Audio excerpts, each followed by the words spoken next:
question is, what is a verb? Many people feel it is just an action word. If your answer is also the same, then I must say you're not completely correct. You're only partially correct. So, what is a verb? Let us see that. Here, I'm giving you some examples. Look at this. You are a student. So, what is the verb here? Are. I have a car. Have. She went to college. What's the verb here? Went. Right? So, in this first example, you are a student. What is are expressing? What does this are indicate? Means, is it indicating any action? You are a student. Are you doing any action? He is a doctor. Is it doing any action? I'm good. Am I doing any action? No. Right? So, what does it indicate? You are a student. It indicates state of being. It indicates state of being. Being a student is your state. Being a doctor is his state. Being good is my state. So it indicates state of being, which we generally call condition. Right? Now, I have a car. What does it indicate? I have a car. That means, am I driving the car now? No, I'm not driving. Then what does it indicate? I have a car. So what does it indicate? I have a car. You have a bike. She has a bungalow. Does it indicate any action? No. It indicates state of having, which we generally say possession. Now, she went to college. Here the verb is went. So she went to college. Does it indicate action or not? Of course it does. That means here went is expressing the state of doing, which means action. So remember guys, verb doesn't always indicate action. It tells us what the subject is, state of being, condition. What the subject has, state of having, possession. What the subject does, state of doing, action. So I hope it is clear. So let us define verb again. So verb is a word which expresses what the subject is, that is state of being, we generally call condition. What it has, state of having, possession, and what the subject does, that is state of doing, we call action. Right? So look at these examples. Arun is a doctor. What is the verb here? Is. So what does is expressing? Is expresses state of being, condition. Next, Ramu has a car. So what's the verb here? Has. What does it expresses? State of having, possession. Ramu works in a bank. Here, works, state of doing, action. So that is verb. So do not ever say action word. Verb expresses what the subject is, what the subject has, and what the subject does. Right? Now, let us see the types of verbs. Verbs are classified into different types based on three things. 1. Based on the function. 2. Based on the tense. 3. Based on the structure. However, in order to avoid confusion, I'm broadly classifying the verbs into 10 types, which gives you a good insight. So, these are the 10 types of verbs. They are 1. Main verb. 2. Auxiliary verb. 3. Weak verb. We can also call regular verb. 4. Strong verb we can also call irregular verb. 5. Causative verb. 6. Factitive verb. 7. Phrasal verb. 8. Gerund. 9. Transitive verb. 10. Intransitive verb. All these 10 types come under those 3 classification only. However, I'm not putting under any one because we require to have the knowledge on these but not knowledge on that.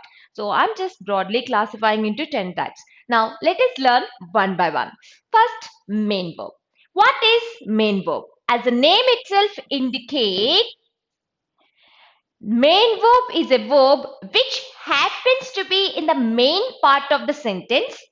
A verb which happens to be in the main part of the sentence and tells us about what the subject is, condition, what the subject has, possession, what the subject does or feels, that is action. That means it is also almost as equal to the meaning of the verb. Same meaning, but what is the difference? As I told you, main verb happens to be in the main part of the sentence. And remember, all main verbs are finite verbs. Let me show you some examples. Look at this. He prays to God daily. What is the verb here? Praise, right? Priya drives the car. Verb is drives. He has taken my book. Has taken. Here, taken is the main verb. She owns a restaurant. Owns. They are my friends. Are. In the first example, he prays to God daily. So, what is praise expressing? Praise. It's indicating action, right? Instead of doing. Priya drives the car. Drives. Again, action. State of doing. He has taken my book. Taken. State of doing. Again, action. She owns a restaurant. Owns. State of having. Possession. They are my friends. Are. State of being. That is condition. See, again, it expressing condition, possession, and action. But remember, the important word here is it happens to be in the main part of the sentence, and all main verbs are finite verbs. So what are these finite verbs?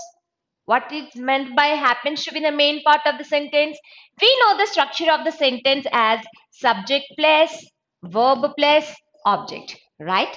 So this is the verb which we are discussing as main verb. The main verb happens to be the main part of the sentence. Simply speaking, verb is just like the heart of a sentence. Without heart, we cannot live. In the same way, without verb, we cannot call it a sentence. So remember, verb is the heart of the sentence, right? Now, coming back to this word, finite verb. What is finite verb? In the class basics, if you remember, we discussed in our basic class classification of verbs based on the function into 4 types. Did you remember? I told you they are very useful for our advanced class, right? So the same thing is what we are going to discuss. So verbs can be broadly classified into 4 types based on the function. They are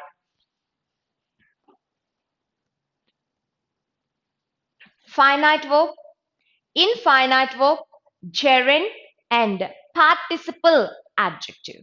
Or you can simply say participle. So what is this finite verb? Did you remember that? Finite verb is a verb which changes with a change in person, number, and tense. I'm going to discuss these two, finite verb and infinite verb now. Jaren, anyway, I took it as a type of verb. We'll discuss separately. Participle adjectives we have discussed. If you have any doubt, please refer to the demo session of basics. You can see that again. And now let us discuss this finite and infinite verbs. So what is this finite verb? Finite verb is a verb that changes with a change in person, number, and tense. Infinite verb is a verb that doesn't change with a change in person, number, and tense. What does it mean? For that, we have to learn what is person, number, and tense. What is person? How many persons do we have in English grammar? Three. What are they? First person, second person, third person. Who is first person? The speaker. The one who is speaking is first person. Who is second person? The listener, whom the speaker is speaking to. Who is listening to the speaker is second person. Who is third person? Whom we are speaking about is our third person. Now, number. We discussed in English grammar, we have only two numbers. In nouns, we have discussed very clearly. Those are singular, plural. Tense. You all know we have three types of tenses. What are they? Past, present, future. Right? So now let me give an example here. Let us take an example and discuss what is this finite verb. Look at this. I go to college. I go to college. Now, let us change the person. That is what a definition. A verb that changes with a change in person, number, and tense. So let us change the person. Here I have taken first person. Now let me take third person. He. So he, what? When I use he, what happened? He. Is it go? No. He goes to college. He goes to college, right? So what happened to the verb? It has changed. Now let us change the number. Here he is singular. What is plural of he? They. We already discussed pronouns, right? So the plural of he is they. So what is the verb form now? They go to college. Right? See, again, verb has changed. Now let us change the tense. So here we have taken simple present. Now let us see simple past tense. What is simple past tense of go? Go, past, went.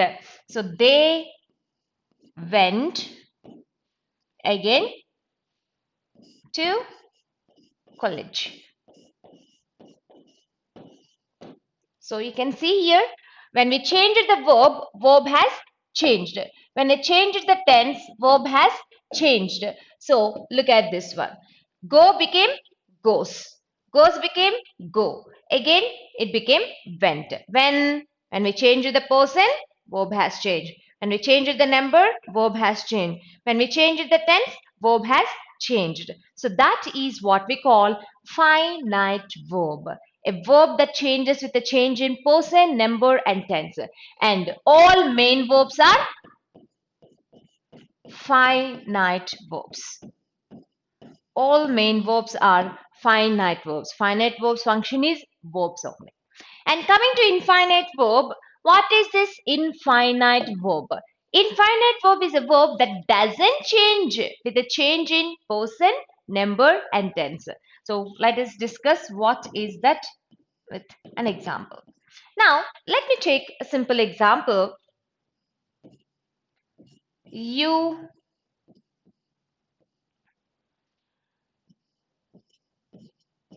promise to help me. You promise to help me. Here, how many verbs do we have? Promise, help, right? Again, let us apply the same thing. Let us change the person, number, and tense, and let us see how the verb is being changed. Now here I have taken second person. We cannot take first person because first person is the object. I promise to help me. No, it cannot be possible. Hence, again, we have to take third person. And now let me take the feminine. She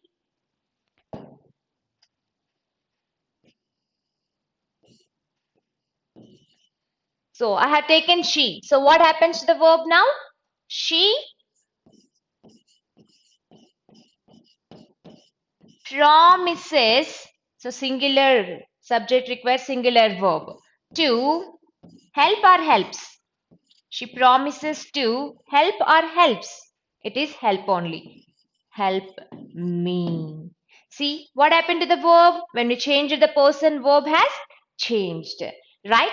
Now, let us change the number. Here, she, singular. What is the plural of she?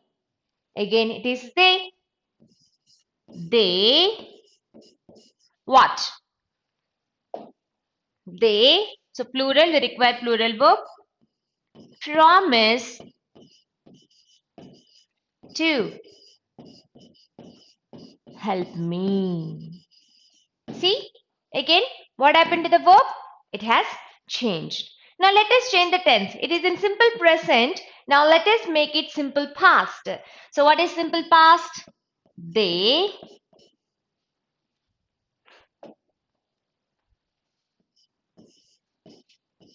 promised to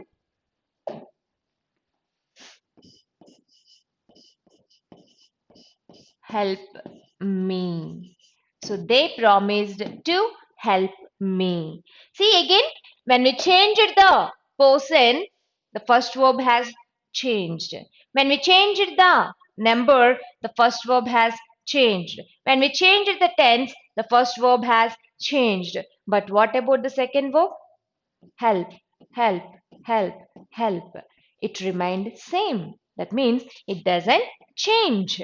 Only this verb has changed. A verb which changes its change in person, number and tense is called finite verb. A verb that doesn't change with the change in person, number and tense is called infinite verb. And guys, remember, infinite verbs do not act as verbs. Their function is noun. Remember, all infinite verbs act as nouns, not verbs. I hope it is clear. So, finite verbs, infinite verbs. Remember, every sentence does contain a finite verb because that is nothing but main verb. So, infinite verb is not verb. Hence, it is not compulsory to have a sentence with.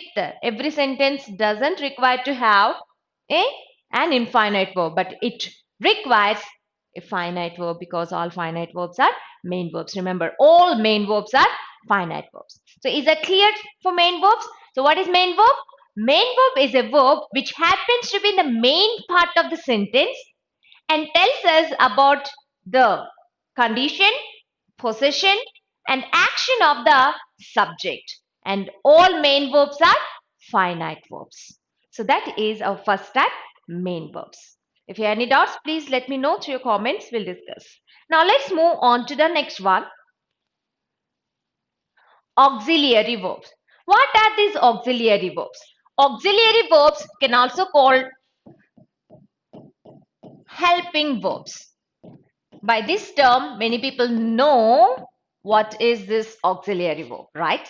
So what is this helping verb? What is this auxiliary verb? What is its function? Let's learn that. So auxiliary verb, which is also called helping verb, is a verb which just comes with the main verb in a sentence, and generally it has no meaning if it comes alone. So it has no meaning on their own. They do not have any meaning on their own if they act as auxiliary verb.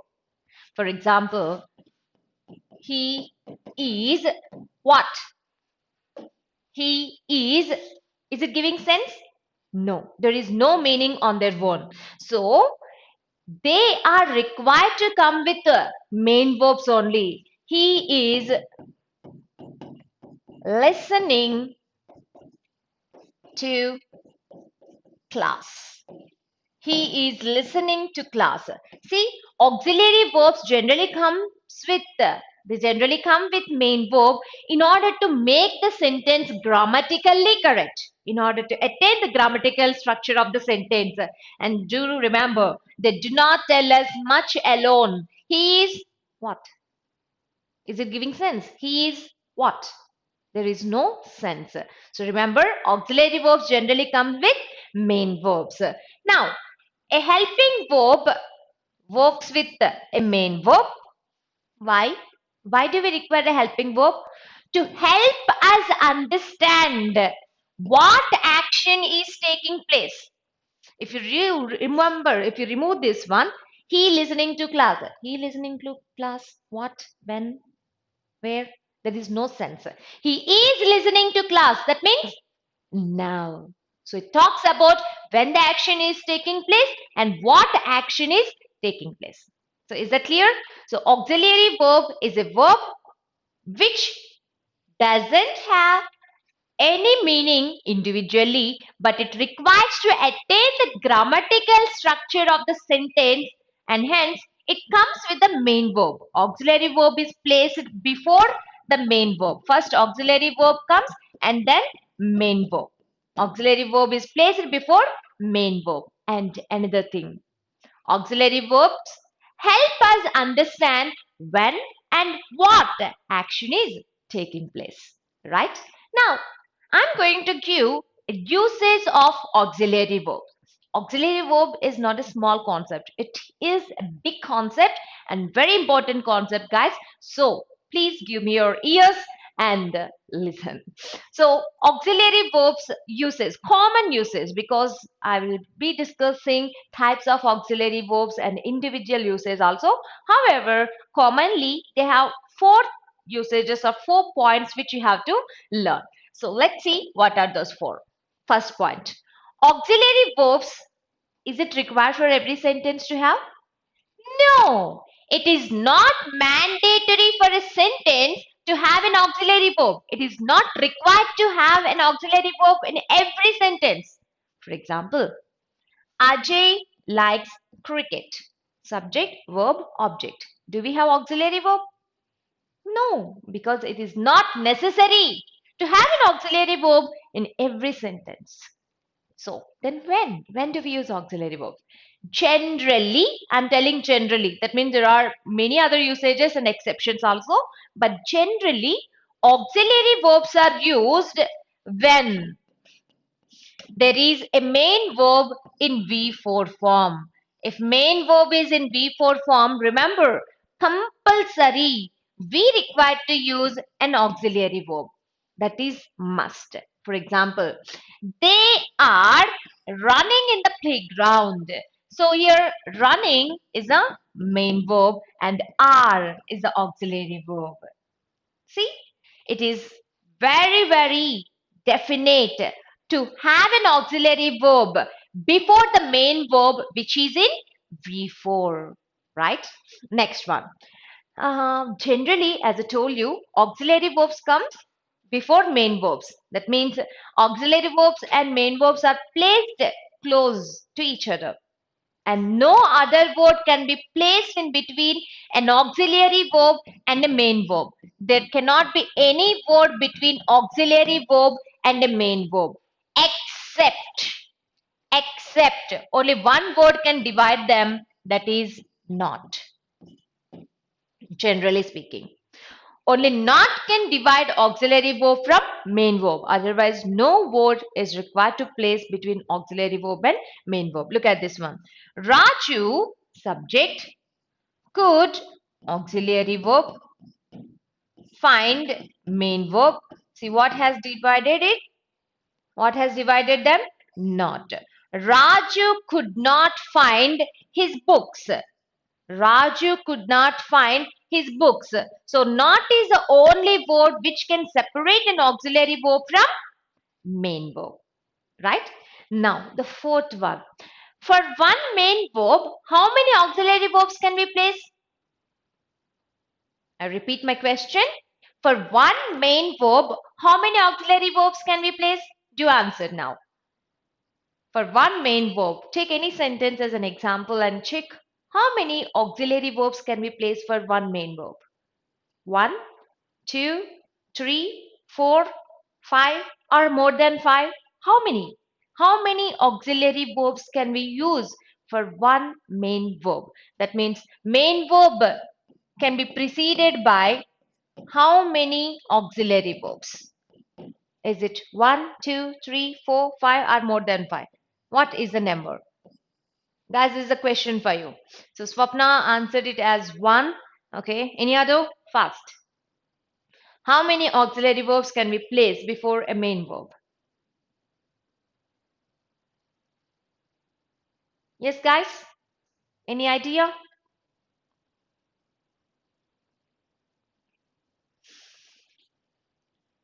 You can take any sentence and example in present perfect continuous, simple present. So Balu answered 1 or 2. Okay, Balu. Any other? Let me answer you. We can place up to 3 auxiliary verbs for one main verb. We can use 3 auxiliary verbs for one main verb. How? Look at this example.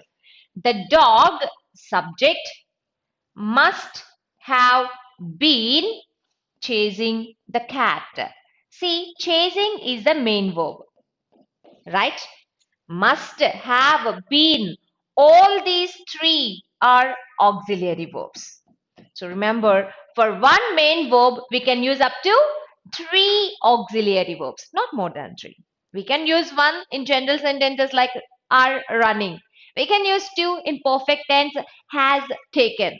3 must have been chasing. See, this is the usage, the general usage. These 4 points are applicable for all types of auxiliary verbs. I hope it is clear. Now let's move on to the types. See, do you know how many auxiliary verbs are there?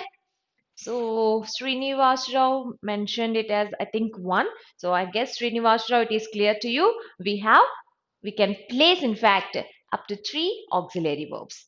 Now let us see types of auxiliary verbs.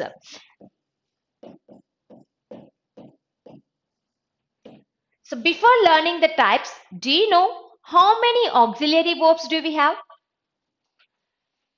There are total 24 auxiliary verbs. How many are there?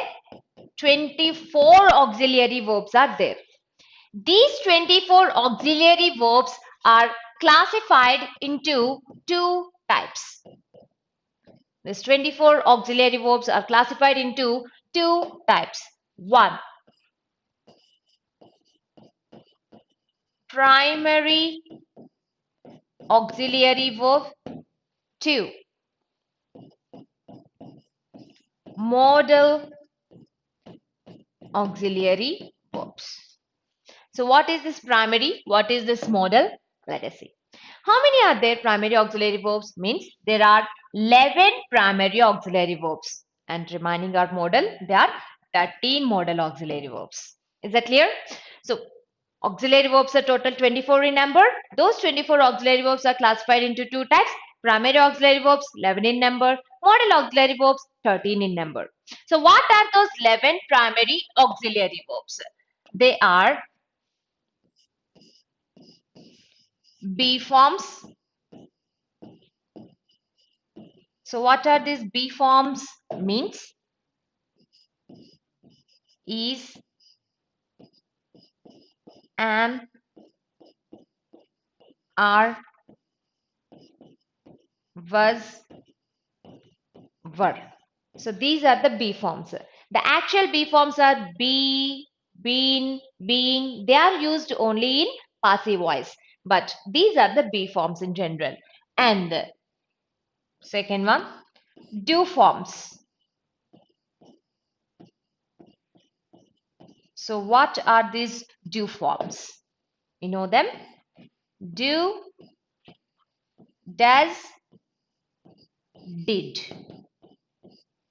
And the third, have forms. What are these have forms? They are have, has, had. See, 5 plus 3 plus 3, total 11. So these 11 are primary auxiliary verbs. So be forms, easy amar, buzzword, do forms, do, does, did, have forms, have, has, had. So these 11 come under primary auxiliary verbs. And coming to modal auxiliary verbs, there are 13 modal auxiliary verbs as I told you. So what are those 13? Will, would, shall, should, can, could, may,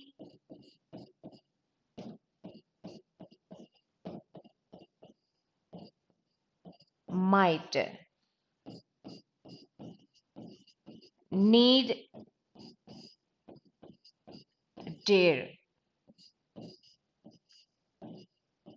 used to, ought to, and must. So these 13 are modal auxiliary verbs. Will, would, shall, should, can, could, may, might, need, dare, use it to, ought to, and must. So these 13 come under modal auxiliary verbs. By the way, what is the basic difference between primary auxiliary verbs and modal auxiliary verbs? Why these are called primary auxiliary verbs? Why they are called modal auxiliary verbs? Means primary auxiliary verbs are the auxiliary verbs which act as both auxiliary verbs and main verbs. Primary auxiliary verbs act as both auxiliary verbs and main verbs, whereas modal auxiliary verbs act as only auxiliary verbs but not main verbs. Except, we have many exceptions, except need, dare, and used to. Need, dare, and used to. Except these three, remaining modal auxiliary verbs act as only auxiliary verbs. Hence, these three are called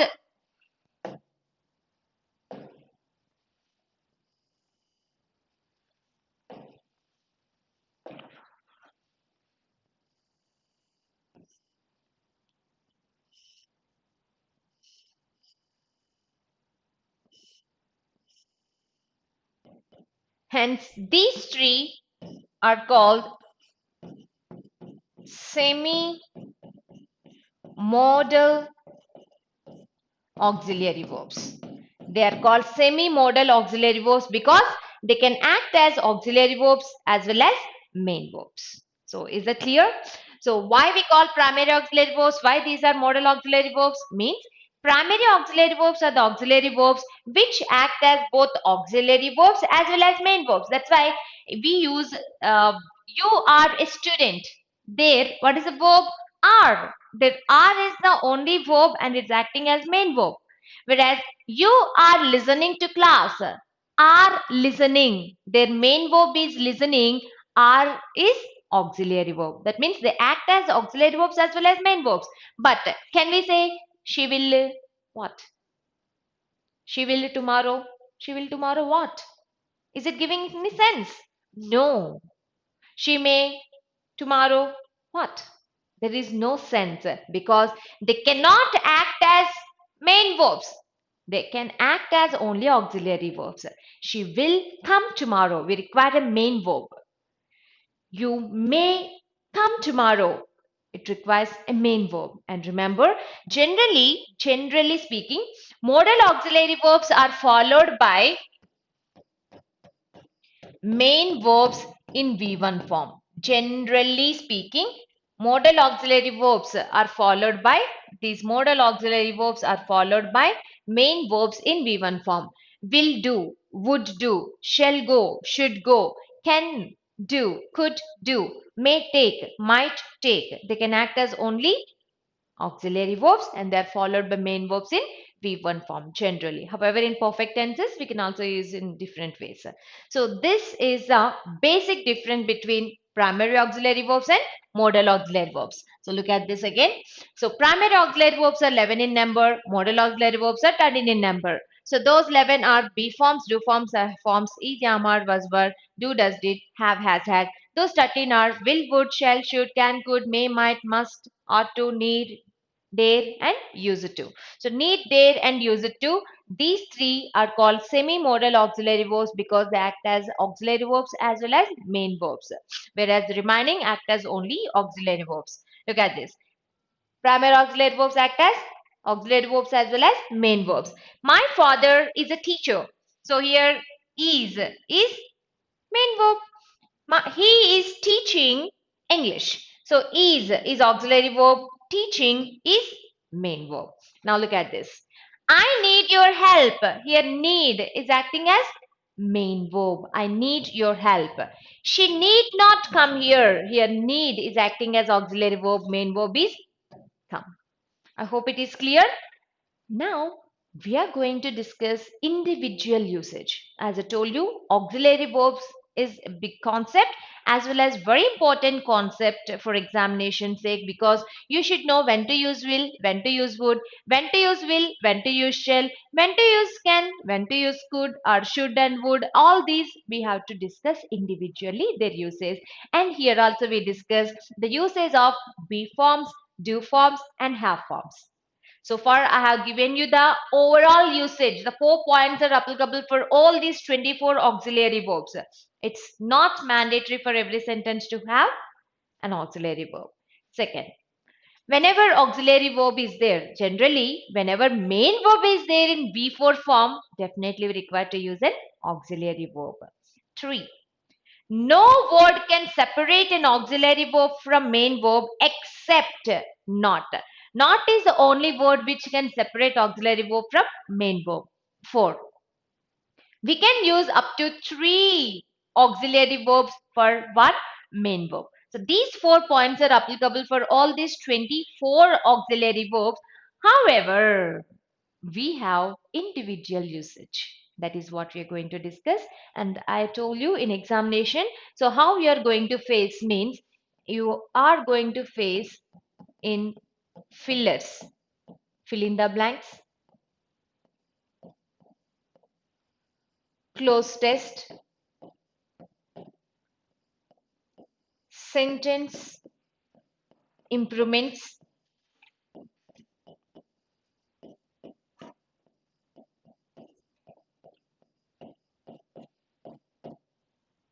and sometimes even in error detection. So we have to use auxiliary verbs, and you remember you are going to face in any of these or all of these. So let's begin the individual uses. So let's start with uses of be forms. So what are be forms? Is, am, are, was, were are be forms. So first let us discuss uses of primary auxiliary verbs. We know there are 3 types of primary auxiliary verbs: be forms, have forms, and do forms. Be forms is, am, are, was, were. Do forms do, does, did. Have forms have, has, had. Now let's see the uses of be forms. So be forms are is, am, are, was, were. So these are be forms. Now let's see the individual uses. So generally speaking, when do we use be forms? Means we use be forms when the sentence has a main verb in present or past participle. What is this present participle, past participle? First, let me talk about that. See, we have 5 forms of verbs. We know, right? So, what are those 5 forms? V1, V2, V3, V4, and V5. Right? So, what are these? So, what is V1, V2, V3, V4, V5? What do we call them? V1 is called present form or base form. V1 is called present form or base form. V2 is called past form. V2 is past form. V3 is called past participle form. It is called past participle. And V4 is called present participle form. And V5 is called base form plus S or ES. Base form plus S or ES. So what is this base form plus S or ES? So let me give an example so that you can understand it better. For example, let me take a verb where all the forms are different. Let me take this word itself, write. So write is V1. So what is V2? Wrote, right? What is V3? Written. What is V4? Writing. Now, what is V5? Write plus SRES. So, writes. So, when do we use this V5? Means we use this V5 only in one case, that is with third person singular, only in simple present tense. When the sentence is in simple present and we have third person singular, we use writes. That is base form plus SRES. He writes, she sings, he promises, right?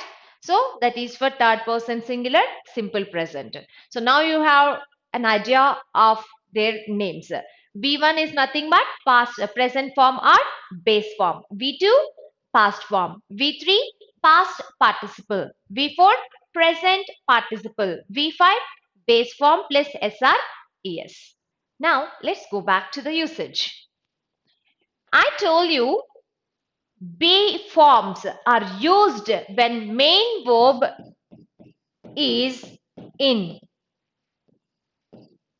either V3 or V4. That is, V3 is past participle, V4 is present participle.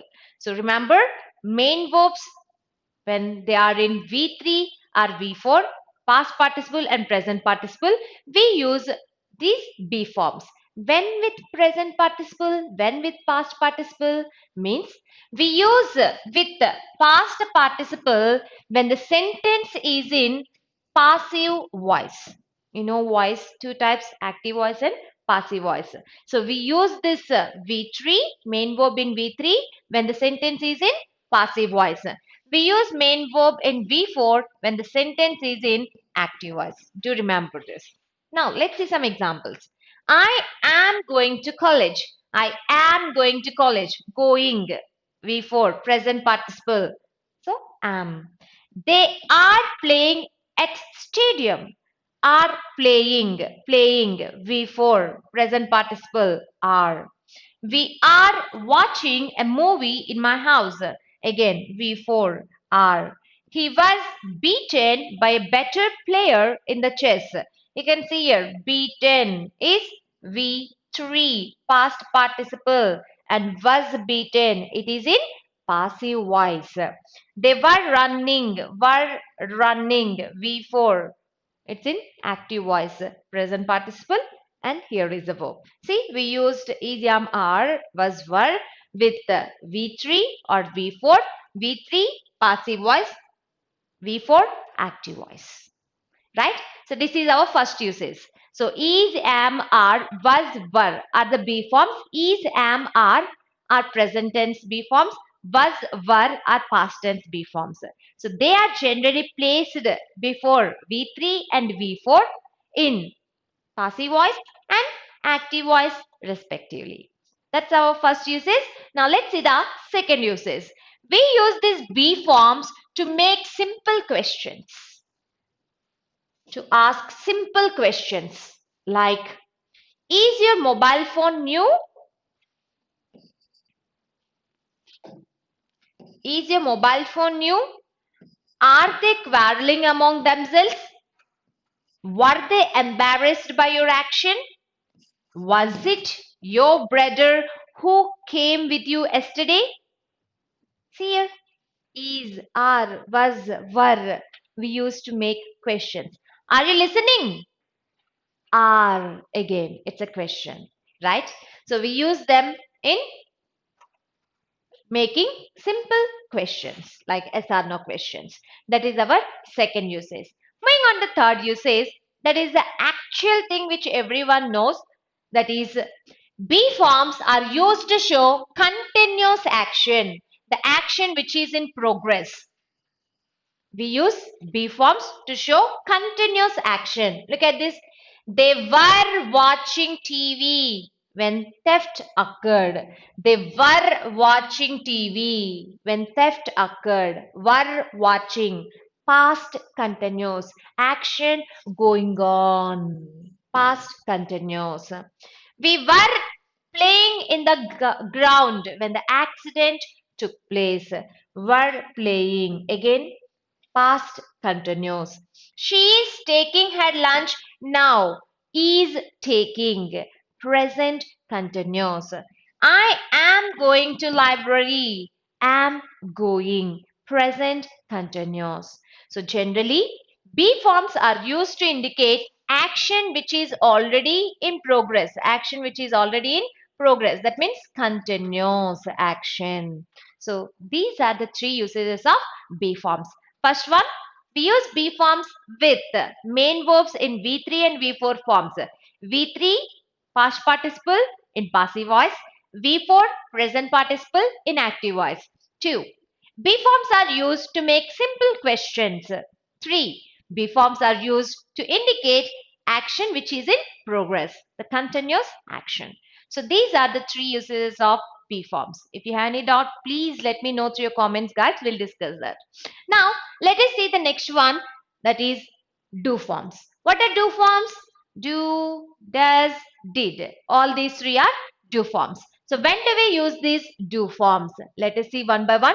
The first one, do forms are used with main verb in V1 form. Generally, do forms are used with main verb in V1 form. Look at this one. I do work very hard. I do work very hard. So do plus V1. Rajesh does play his best. Does plus V1. They did win the game last week. Did plus V1. Do, does, did. So do forms are used with main verbs in V1. So this is our first uses. So do forms are generally used with main verbs in V1. Remember, whenever we have do form, whatever the tense is, the main verb should be always in V1. See, did is past, but did plus V1 is a correct, not did plus V2. Many people say they did won the game. No, it is not did won. It is did plus V1. So did plus V1. Remember, do forms are always used with main verbs in V1 only. Did plus V1. So I hope it is clear now. Now let's see the next one, second usage. Do forms are used in simple present and simple past tenses to make the sentence negative or interrogative. To convert an assertive sentence into negative or interrogative, we use these do forms. For example, I don't go to party. Let me take a simple example. I go to party. I go to party. So it is in which tense? Simple present tense. And it is a positive sentence. Now, how to make a sentence negative? Can we say, I not go to party? No, it's not appropriate. So we use do forms. I do not go to party. See, in order to make the sentence negative, we use Do forms. Now, if I want a sentence in interrogative, a question, how do you make the same sentence in interrogative? Do I go to party? Do I go to party? See here, it is interrogative. Again, we use these do forms. Do I? Do not. So do forms are used to make a sentence negative or interrogative. We have seen an example in simple present. Let me make an example in simple past tense. For example, you simple past I'm making went to party. You went to party. That is in simple present. Okay, it's in simple past. How do you make you did not? No, not went. I told you did plus V1 only. Whenever do forms are there, verb should be in V1. So you did not go to party. Now, interrogative. Did you? Again, did. So main verb should be in V1. Did you go to party? See here again, we use positive sentence. V2. Did plus V1. Did plus V1. Negative, interrogative. So that is the usage I told you. We use do forms to make the sentence negative and interrogative. Take any sentence and convert them into negative and interrogative with the help of do forms only in simple present and simple past tenses. Remember, only in simple present and simple past tenses. Now look at some more examples. We didn't submit our report yesterday. Did. So V1. We didn't submit our report yesterday. Don't you go? Did you go there? Do you drink alcohol? So these are the some examples for our second usage. So first usage is do forms. Whenever we use, the main verb must be always in V1. Second usage, do forms are followed by, are in fact, do forms are used to make a sentence negative or interrogative. Remember, only in simple present and simple past tenses. Right? Now, let's see the third one. See, do forms are also used to make yes or no questions. To make yes or no questions. Did you understand? Your answer will be either yes or no. Right? Look at this. Did your brother win the match yesterday? Did plus V1. Do wildflowers grow in your backyard? Do plus V1. Does she like mangoes? Does plus V1. So do, does, did are used to make yes or no questions. I hope it is clear to you. So this is our third usage. Now let's see the fourth usage. We use do forms to indicate similarities and dissimilarities in conjunction with so and neither. We use so and neither to make the sentence or to show the similarities and dissimilarities, differences in a sentence. And also at the same time, we are writing the sentence in concise way. For example, um, see here, my wife hates spinach. My wife hates spinach. So does my son. The meaning here is my wife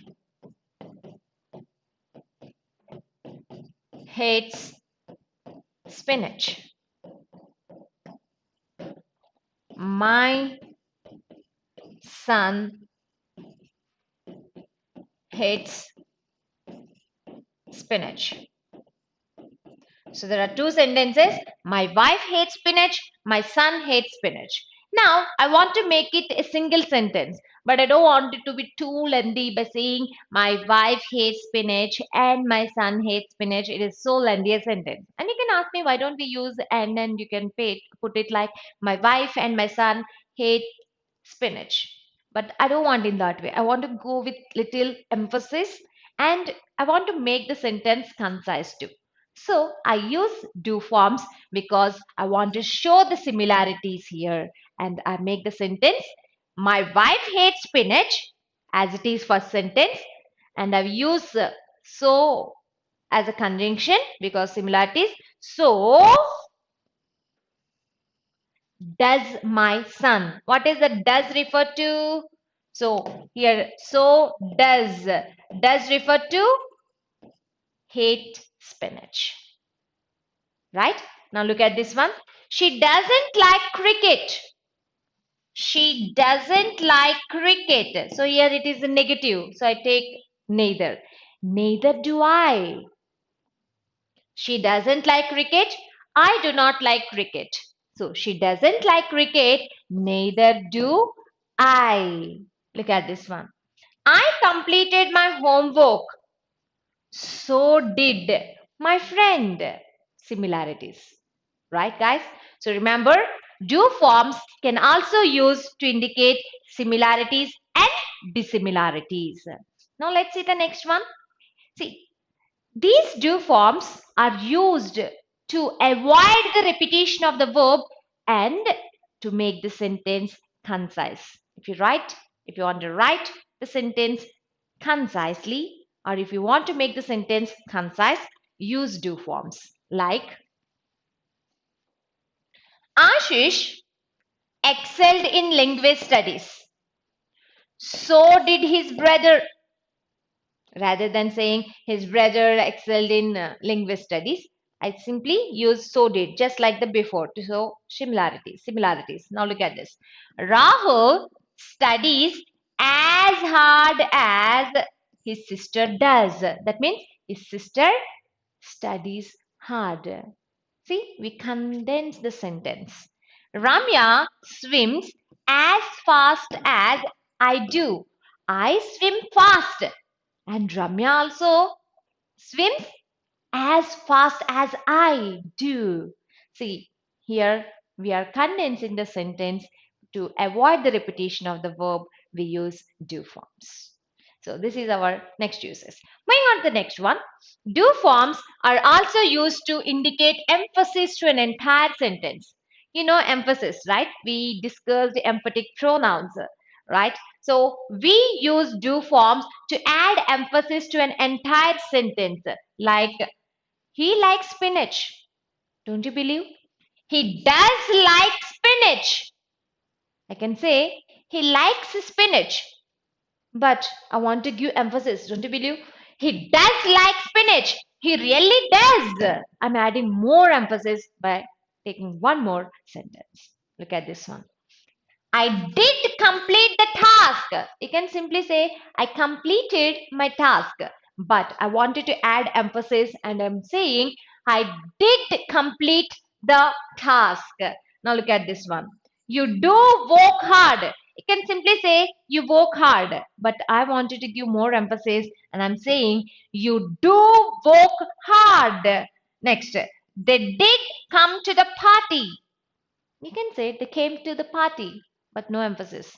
But I want to give emphasis and I'm saying they did come to the party, right? So remember, guys. So these do forms are used to give emphasis. And moving on to the seventh and final uses of do forms. Do forms are used to indicate, or in fact, I can say to lower the command by making it soft. In other words, I can say to soften the imperatives. What are imperative sentences? Order, command, request, suggestion, advice. All these are imperative sentences. When we use do forms in imperative sentences, the imperative sentence becomes softened. For example, get out. See how the tone is? It is higher and long, it's louder and high in pitch. But when I use do forms, can I say, do get out? See, I cannot raise my voice. I cannot raise my pitch more. Do get out. Not more than that. See what happened? It softened the tone. Come in. When I use do form, do come in. Soften the tone, right? Look at some more examples. Do come in. Do get out. Do work hard. You can say work hard. But when I use do forms, it becomes softened. Do work hard. See? So these are the 7 usages of do forms. So let us see one by one. So do forms, when used in a sentence, the main verb must be in V1. 2. Do forms are used to make a sentence negative or interrogative only in simple present and simple past. 3. Do forms are used to make simple questions like yes or no questions. 4. Do forms are used to show similarities and differences. The similarities in conjunction with so and neither. 5. Do forms are used to avoid the repetition of the verb and to condense the sentence. 6. Do forms are used to add emphasis to a sentence. 7. Do forms are used to soften imperative sentences. So these are the 7 usages of do forms. Now let's see the next one. Have forms. What are have forms? Have, has, had. So these 3 are have forms. Now let's see the uses. There are only 2 usages of have forms. First one, have forms are used when the main verb is in past participle V3 and present participle V4.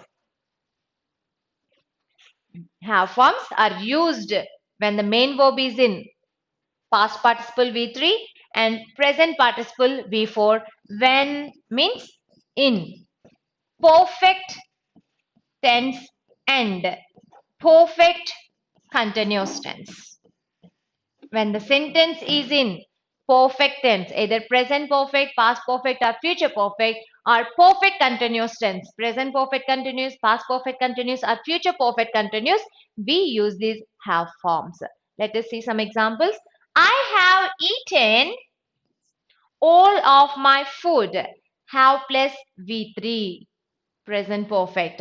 John has climbed the tree. Has plus V3, present perfect. Dilip had hidden all of Preeti's pencils. Had plus V3, past perfect. You have been telling the story for 1 hour. Have been telling, present perfect continuous V4. So this is the first usage. Generally, have forms are used as auxiliary verbs when the main verb is in V3, that is perfect tense, and V4 in perfect continuous tenses. Now let's see the second usage.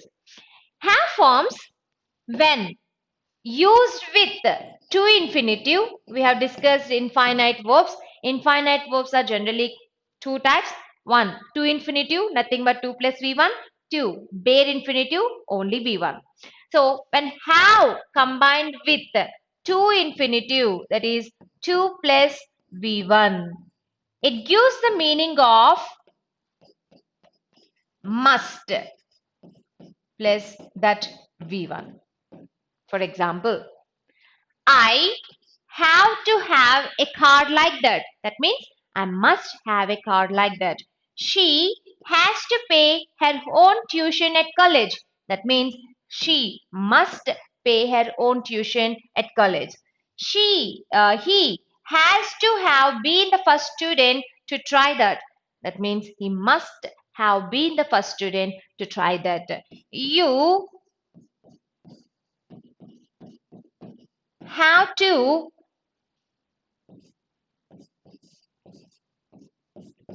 go through it again. That means you must go through it again. He has to revise, or let me put it like this. He has to revise this chapter. That means he must revise this chapter. I hope it is clear. See, have forms are used with to infinitive to give the meaning of must plus that V1. So these are the two usages of have forms. One used with V3 and V4 present participle and past participle, like V3 past participle, V4 present participle in perfect and perfect continuous tenses respectively. 2. Have forms when combined with two infinitives 2 plus V1, they give the meaning of must plus V1. So these are the usages of primary auxiliary verbs. Now the very important thing, when to use has, when to use have, when to use do, when to use does. This is a common question which is being asked by a number of students. Every time, whenever I take the verbs class, many students put this question. There is a confusion among you people between the uses of do, does, has, have. So I'm going to clear that with the help of a chart. So now I'm going to give you a chart. So before that, guys, I want you to analyze what we have discussed so far and put forward your doubts if you have any before going further. So I'm giving you a few seconds before giving you the chart so that I can learn from you that whether you could able to get what I'm telling you. So let me know if you have any doubts in the uses of primary auxiliary verbs or maybe main verbs which I already completed. So put forward your question, so I'll discuss the same.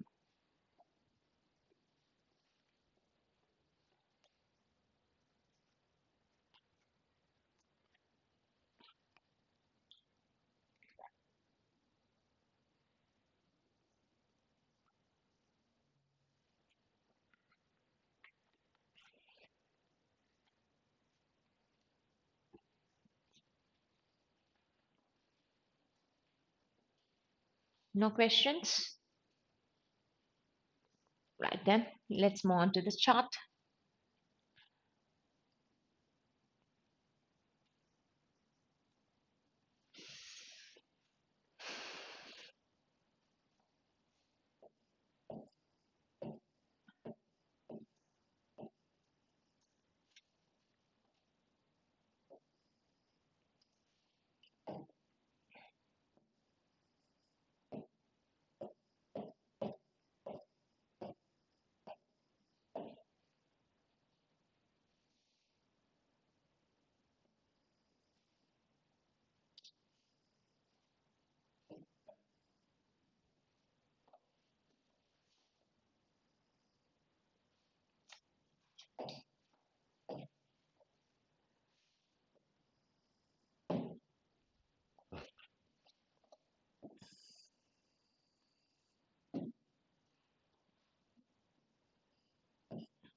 I'm going to give you in present tense and past tense. Okay, Kartikeyan, no doubt. Okay, I will be continuing then. Uh, I'll be talking about all the forms, be forms,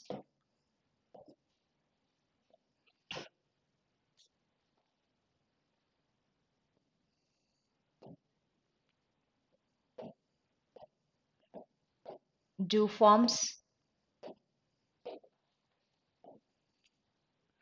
and have forms.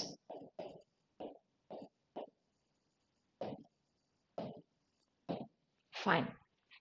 Now, you can also answer while I'm making this chart. Do answer along with me while I'm writing or before writing. Try to analyze and answer so that you could able to learn how much you have learned.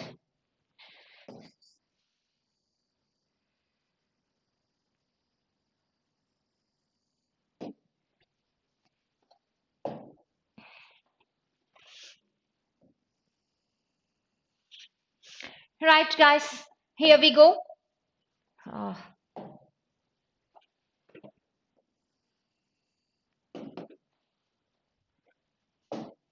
Now, first, let us talk about be forms. What are be forms? Is, am, are, was, were. So, these five are be forms. And in this, what are the present tense be forms? Is, am, are. These are present tense be forms. First, let us talk about be forms for first person, second person, third person in present. So, what is first person? I, the speaker. I. So, what is the be form for I, the speaker? I am. So am is the be form for the speaker. I am. Okay. Now, second person, you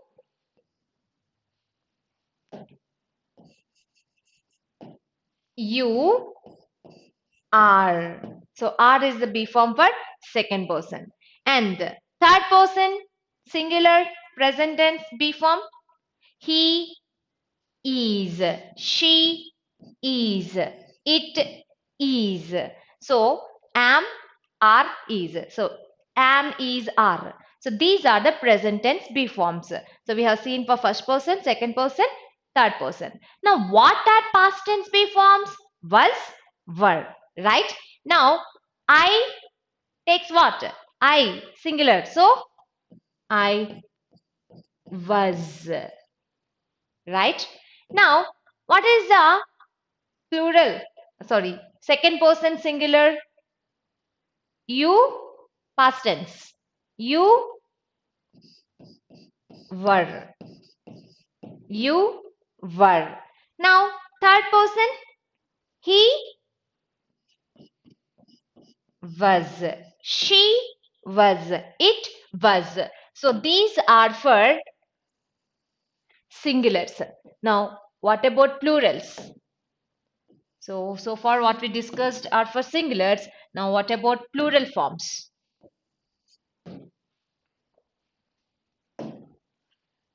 I is singular, we is plural. So we, what is the present tense be form? We are. So plural. You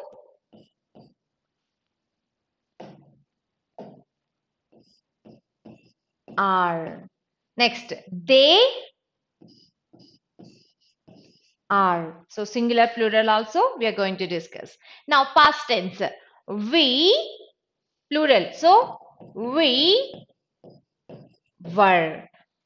Next, here. We, sorry, you were. We were. Second person, you were. Next, third person plural, they. They were. So is it clear? Be forms for first person, second person, third person in singular and plural forms. Now let us see do forms. So what are do forms? Do, does, did are do forms. So let us see how the do forms are being used. So I dash work hard. I do work hard. So do and does are singular, did is past. Do and does are for present tense, did is past tense. So do, I do. Next, second person, you do. Third person, he does, she does, it does. Right? Now let us see for plural also. We do, you do, they do. Right? Now let's move on to past tense. Past tense is only one, that is did. So I did, we did, you singular did, you plural did.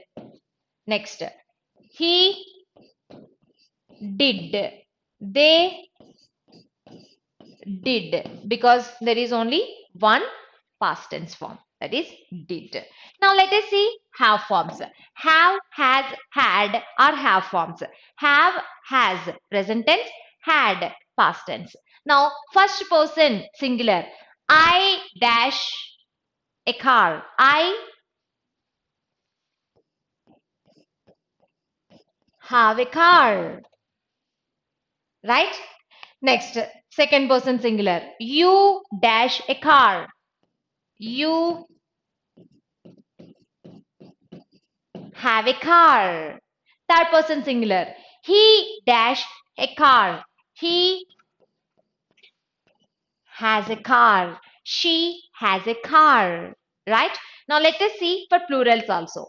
So first person plural, we dash a bungalow, we have a bungalow, you dash a bungalow, you have a bungalow, they dash a bungalow, it is have, they have a bungalow. So this is for present tense. Now let us see past tense. Past tense only one is there, that is had. I had a bad headache, not now. We had a palace, not now. You had a class yesterday, you had, again same. Next, third person, he had, she had, they had. So remember this chart, guys. So this is all about the primary auxiliary verbs, first person, second person, third person, in singular, plural, present tense, past tense, be forms, do forms, and have forms. So I hope it is clear, guys. So now let's move on to the next one. Any doubt in this? See, simply speaking, we use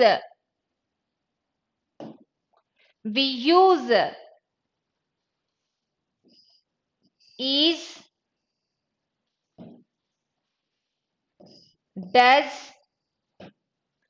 and has only for third person singular. We use is, does, has. Remember, third person singular, the verbs must end with s, right? So is s, does s, has s, remaining common, but again am is the only one thing, otherwise you see. So are. So was, again singular. So plural is were.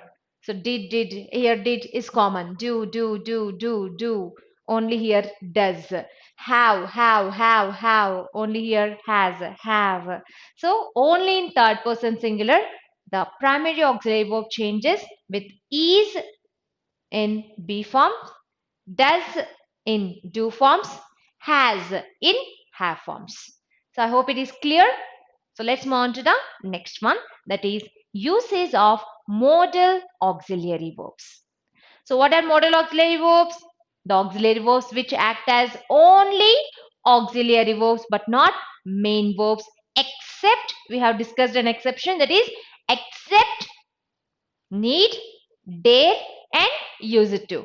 Need, dare, and use it to act as auxiliary verbs as well as modal auxiliary, that is main verbs. Hence, they are called semi-modal auxiliary verbs. Now, let us see this usage of modal auxiliary verbs. There are 13 modal auxiliary verbs. For all these 13, there are 3 common usages. First one, modal auxiliary verbs do not form infinitives. You cannot say to can, to must, no. Second one, modal auxiliary verbs cannot form V4 forms, that is present participle, ing, canning, musting, no. Third one, modal auxiliary verbs are not followed by two infinitives. They do not form two infinitives, and at the same time, they are not followed by two infinitives. You cannot say he must to study. No, remove the two. He must study.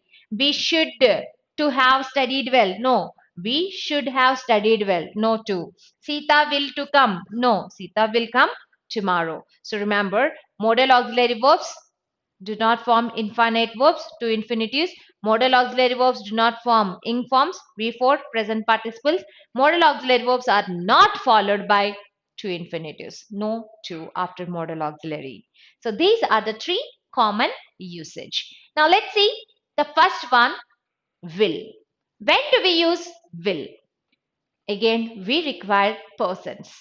We have 3 persons. First person, second person, third person. With which persons do we use will? When do we use will? Means we use will with first person I, not to indicate future.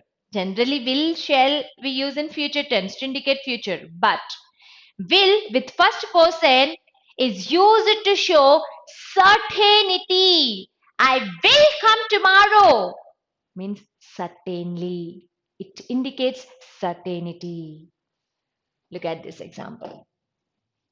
I will come tomorrow. Certainty. I will go to market tomorrow. Again, certainty. Right?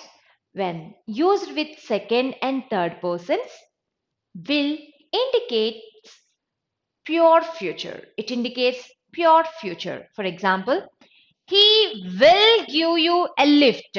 Will give you a lift indicate future. You will plan the tour. Will plan indicate future. So remember, generally, will with first person expresses certainty. With second and third persons, it expresses pure future. And moving on the third usage, will is also used to indicate polite forms like polite expressions of request or invitations like will you do me a favor? Polite request. Will you have a cup of coffee? It doesn't mean that I will give you a cup of coffee. It means that I'm going to have a cup of coffee. Would you like to join me? So I'm inviting someone to come or to have something. To come with me or to have something. So invitation and polite request. That is the third one. Moving on to the fourth one. Will is also used to indicate assumption, probability. It's supposition, in fact. It's our assumption or probability. For example, you and your friend went to shopping and you wanted to purchase something, and your friend picked up a shirt or something and told, this will be the color you want. I think, I'm not sure. So, will be the color you want. I'm not sure. It's just my assumption. Suppose I'm new to the city and you accompany me and we are waiting for the bus. And I have seen a bus which is approaching and they told that will be the bus we are waiting for. I think, I suppose, because I'm not sure. See, here will is not just used to indicate certainty with first person and pure future with second person and to express polite requests or invitations. It is also used to indicate assumption or probability. Will you have a cup of coffee or tea? Invitation. Will you do me a favor? Polite request. This will be the color you want. I suppose. My assumption. That will be the bus we are waiting for. I think. Probability. So these are the 4 usages of will. Now let's move on to the next one. Would. You all know will, would. That means would is a past form of will, right?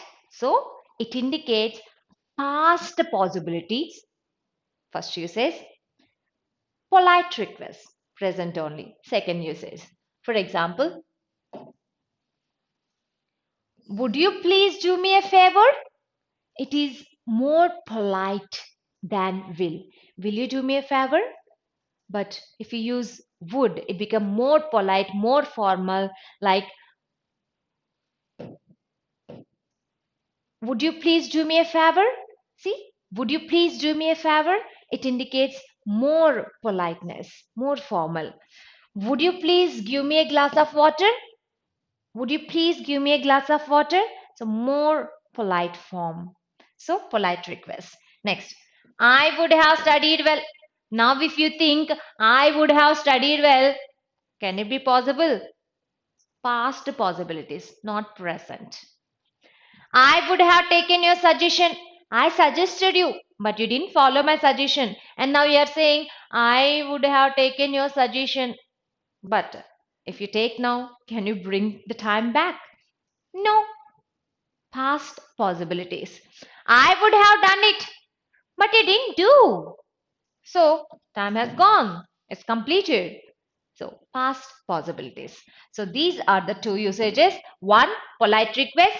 Two, past possibilities. So, that is about would. So, will, would. Will, four usages. One, first person certainty. Two, second and third persons pure future. Three, polite requests are invitations. Four, assumptions are probabilities. Next, would. Polite request, past possibilities. Now let's see the next one, shall. So shall is also used in future tense. But when do we use? Means shall with first person indicate pure future. Shall with first person indicates pure future. For example, I shall come tomorrow. I shall come tomorrow. Future. But you know that we can also replace shall with will to indicate certainty. When I said I shall come tomorrow, I'm not certain, I'm not sure. But when I said I will come tomorrow, I'm certain 100%. Look at this. I shall do it tomorrow. Future. I will do it tomorrow.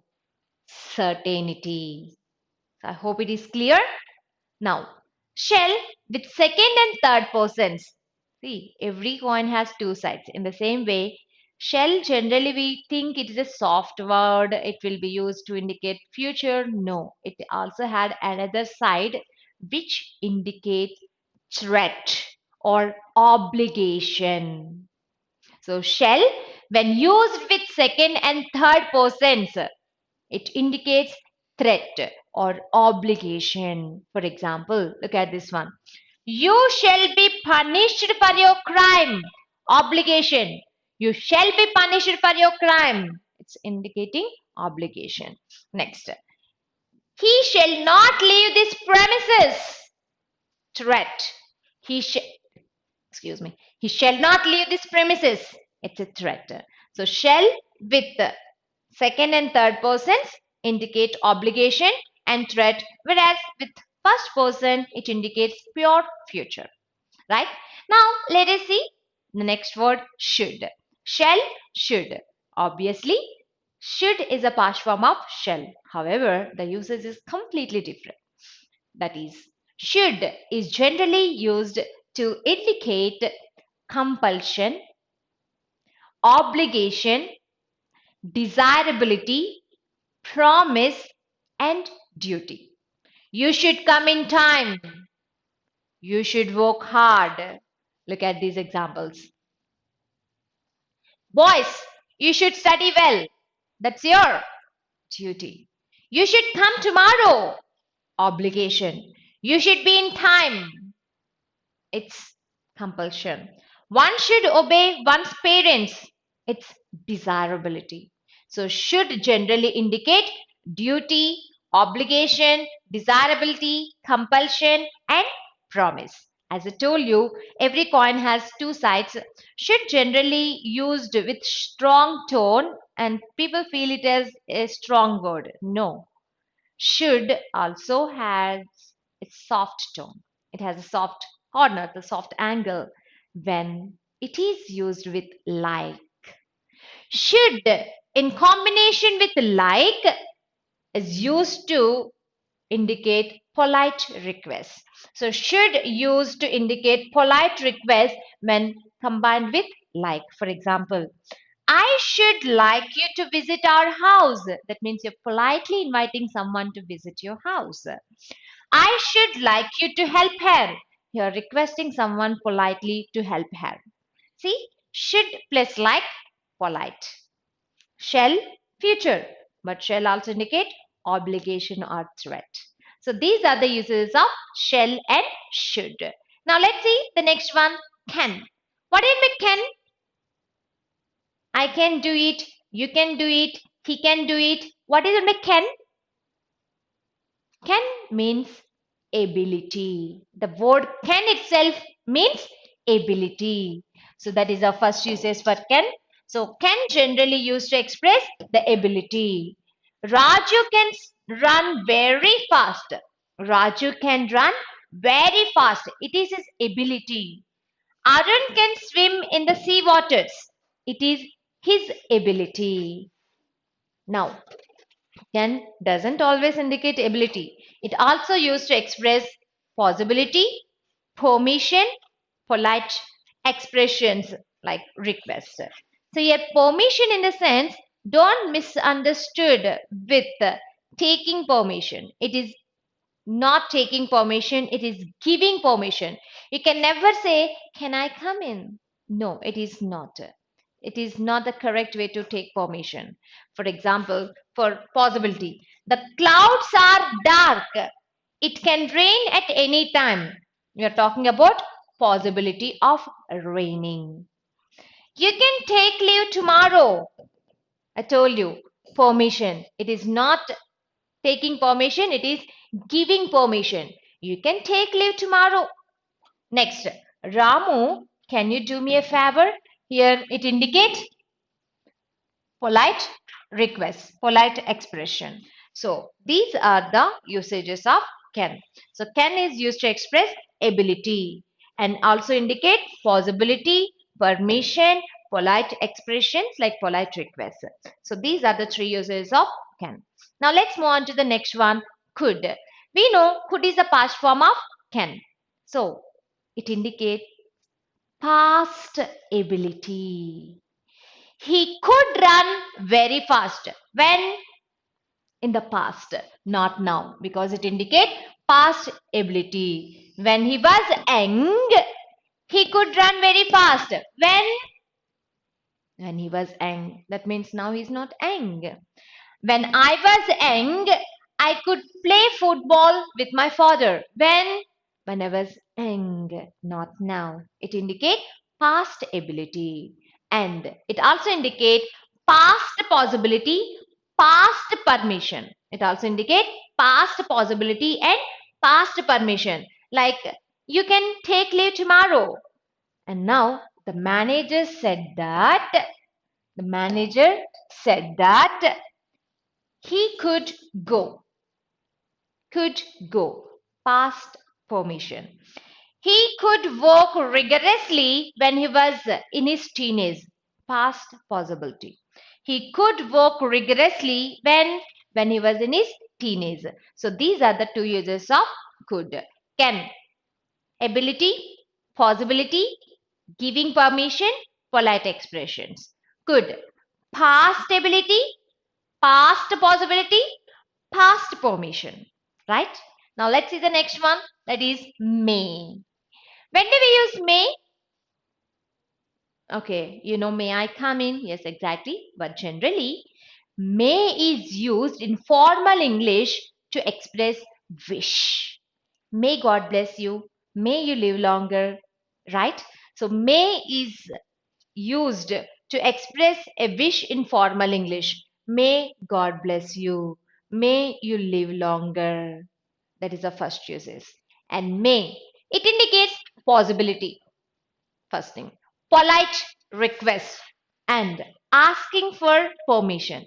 Giving permission is can. Here, asking for permission. For example, it may rain today. Possibility. I'm not talking with certainty. I'm just telling it possibility. Ravi may be at office. Possibility. May I come in, sir? Asking for permission. May I have your book once? Polite request. So these are the uses of may. Next one, might. So you all know might is the past form of may. So it expresses past possibility. And when you're converting a sentence from direct speech to indirect speech, so may becomes might. Those are common usages.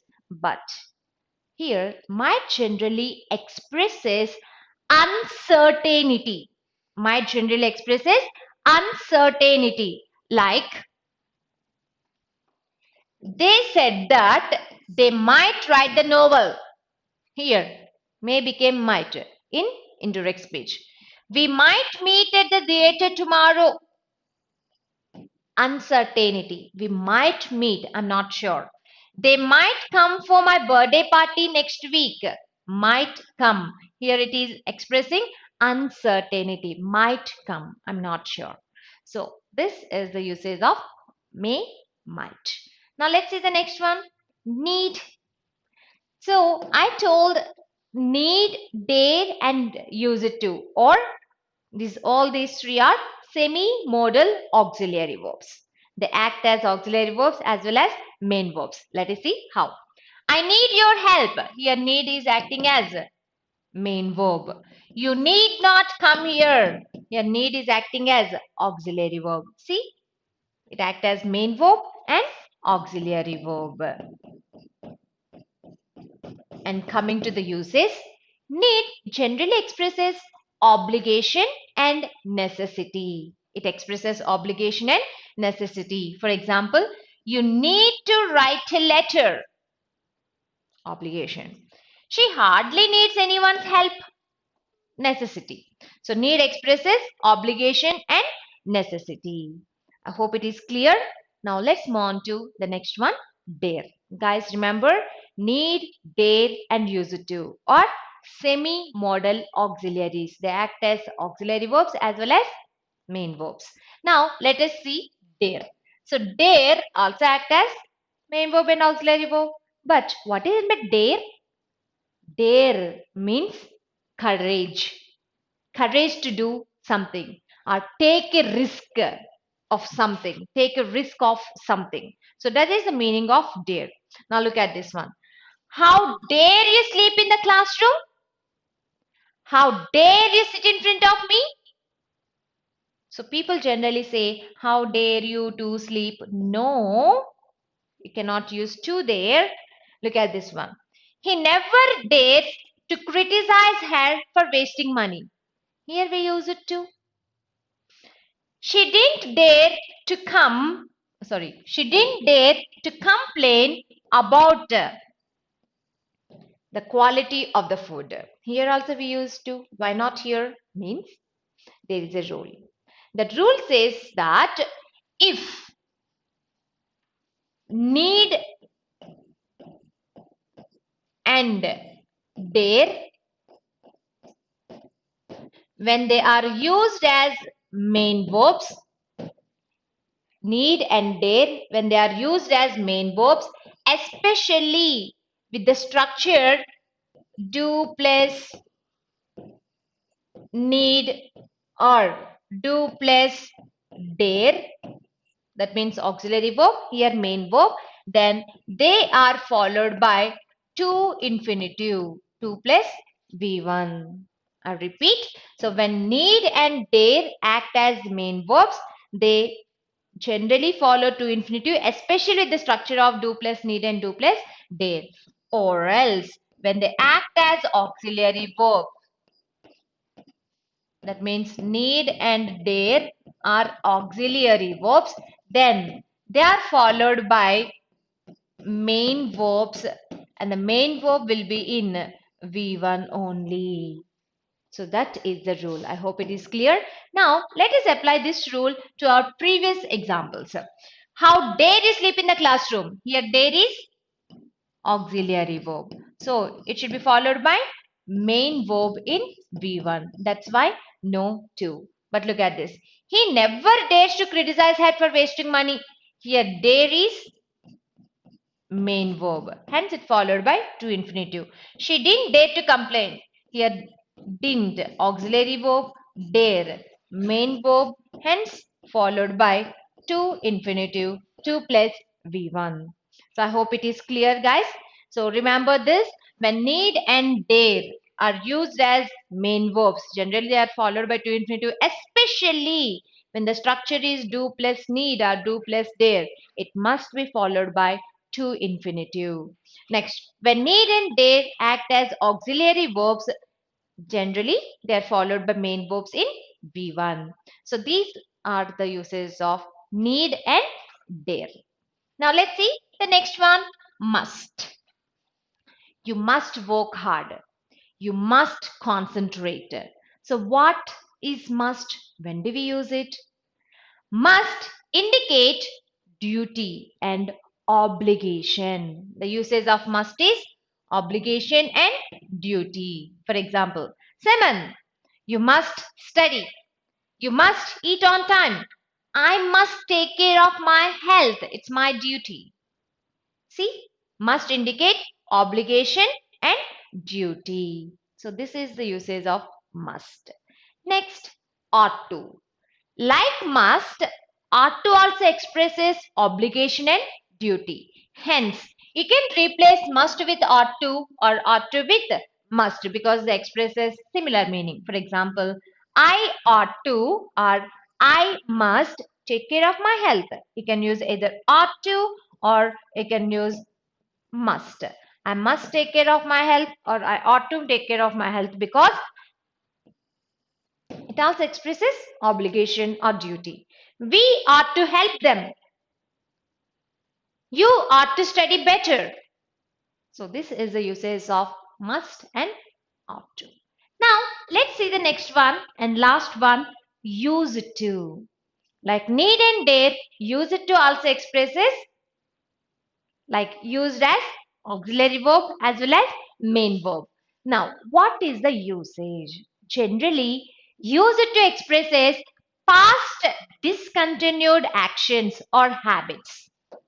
For example, I used to carry an umbrella during my childhood. I used to carry an umbrella during my childhood. He used to practice yoga during his college days. They used to fight with each other in the beginning of the marriage. So, what is the meaning here? I used to carry an umbrella during my childhood. Doesn't mean that, excuse me, so, what does it mean? It means that I'm not carrying now. It's past action which is discontinued. He used to practice yoga during his college days. What does it mean? Now he's not practicing, only during his college days. They used to fight with each other in the beginning of their marriage. That means not now. So I hope it is clear. So these are the usages of 13 modal auxiliaries. So we completed the usage of primary auxiliaries and modal auxiliaries. So if you got any doubt, please pose a question. I'll clarify that. So please guys, if you have any doubt regarding primary auxiliary verbs or modal auxiliary verbs, please pose a question.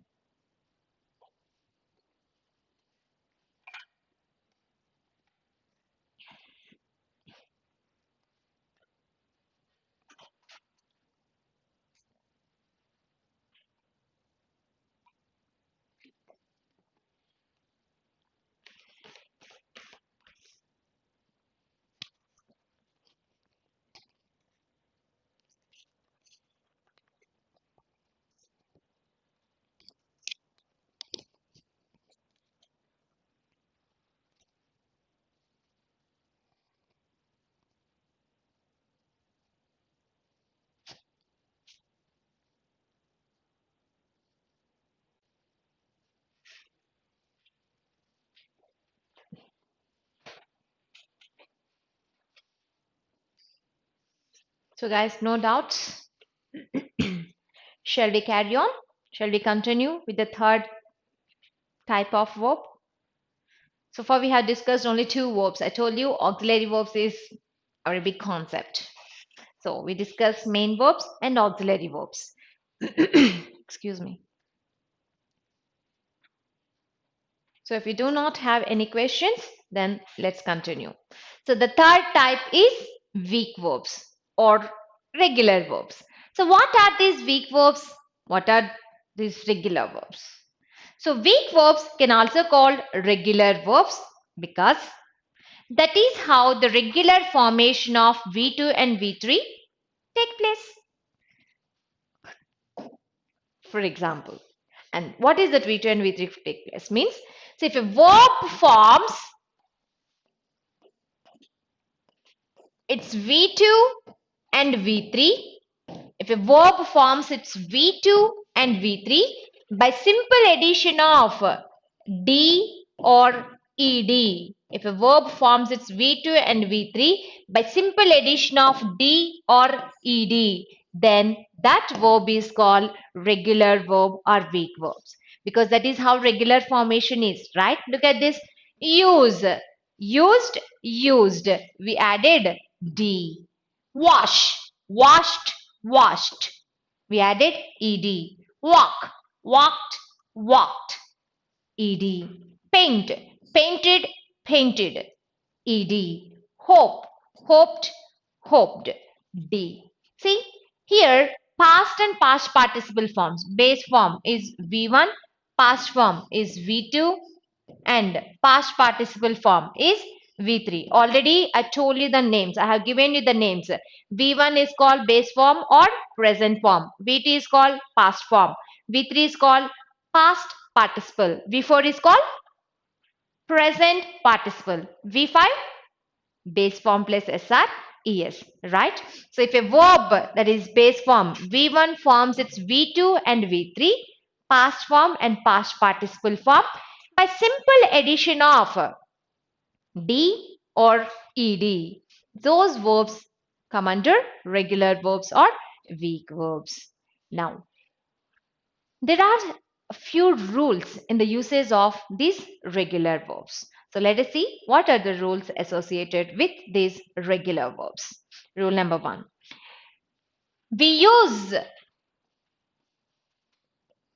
add only D when a verb ends with E. If a verb ends with E, that is V1, we add only D. For example, smile, smiled, only D, smiled. Live, lived, lived. Love, loud, loud. That is the first usage, the first rule. So when do we use D? When do we use ED? Means we use D when a regular verb ends with E. Next one.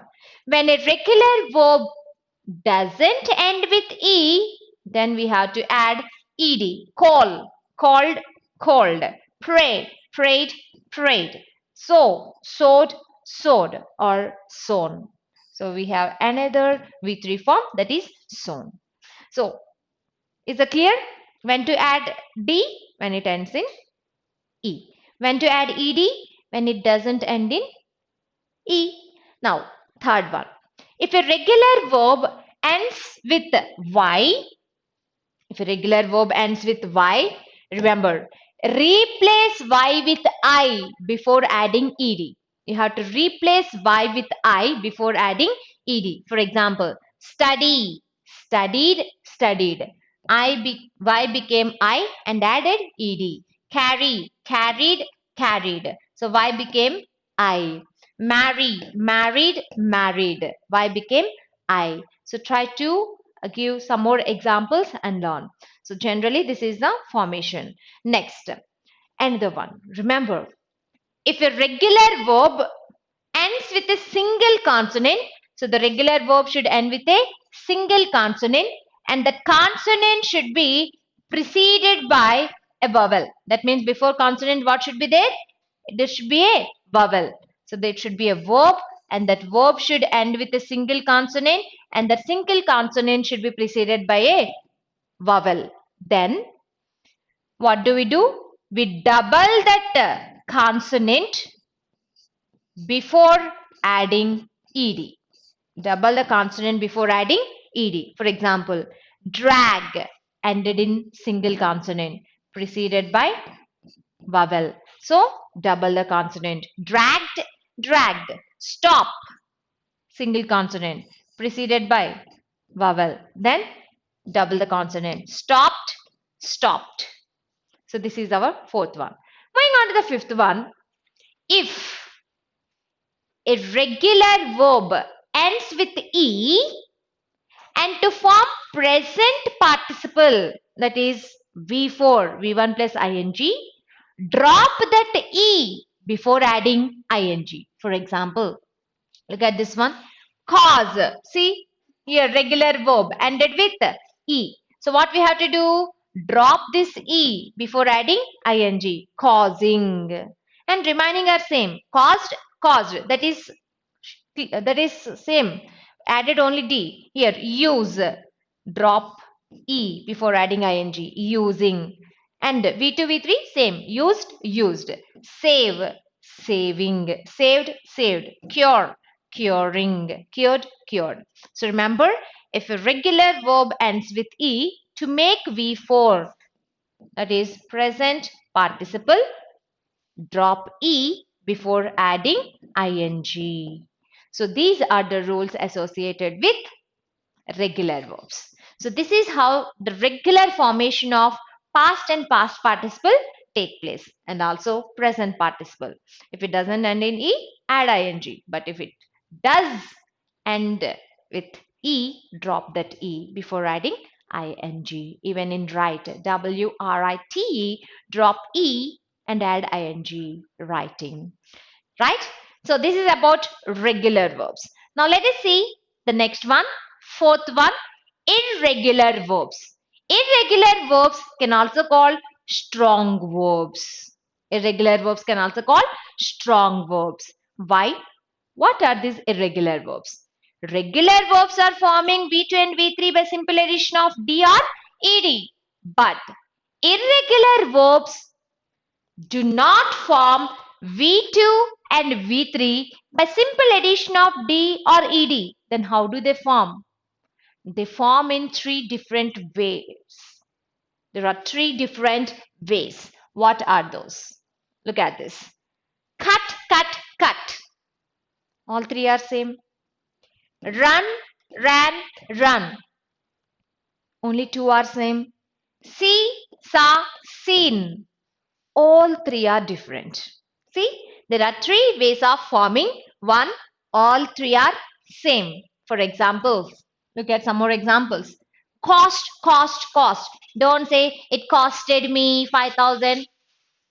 No, it cannot be. You cannot say costed. You can say only cost. Cost, cost, cost. Next, put, put, put. No, putted, putted. Right? So, set, set, set. Cast, cast, cast. I cast my vote today. No, casted, casted. Hit, hit, hit. No, hitted, hitted. Next, read, read, read. Shut, shut, shut. Shut the door. Shut, shut, shut. Cut, cut, cut. Telecast, telecast, telecast. Like cast, cast, cast. Telecast, telecast, telecast. Broadcast, broadcast, broadcast. So all three forms are same. That is our set 1. Set 2. Any two are same. It can be V1, V2 are same, or V1, V3 are same, or V2 and V3 are same. That is our set 2. Any three are same. Look at these examples. Build, built, built. V2, V3 are same. Bend, bent, bent. V2, V3 are same. Come, came, come. V1 and V3 are same. Here V1 and V3 are same. Get, got, got. We have another word for V3, gotten. Next, catch, caught, caught. Deal, dealt, dealt. Hold, held, held. Creep, crept, crept. Lose, lost, lost. bring, brought, brought, buy, bought, bought. Do not get confused here. Bring, brought, brought, buy, bought, bought. So these are a few examples for set 2 where any two are same. Now let's see set 3. In set 3, all three are different and you have to pay attention to learn them. They are ring, rang, rung. The bell rings in 5 minutes. The bell rang yesterday at this time. The bell has rung just now. Sing, sang, sung. Speak, spoke, spoken. Swim, swam, swum. Take, took, taken. Fall, fell, fallen. Lie, lay, lain. It's not telling lies. Lie, placing the body horizontally. Grow, grew, grown. Go, went, gone. Freeze, froze, frozen. So these are a few more examples for set 3. Guys, there are many irregular verbs. So in fact, irregular verbs are the most used verbs in English grammar. Most used verbs are irregular verbs. So do learn them from different sources. And now there are exceptions, I told you. Here again I'm going with an exception. The exception is there are a set of verbs which which form their V2 and V3 in two ways. One, regular way, adding of dred. Two, irregular way. Yes, by adding t. So let us see what are those set of verbs. So verbs with two different forms, two different formations.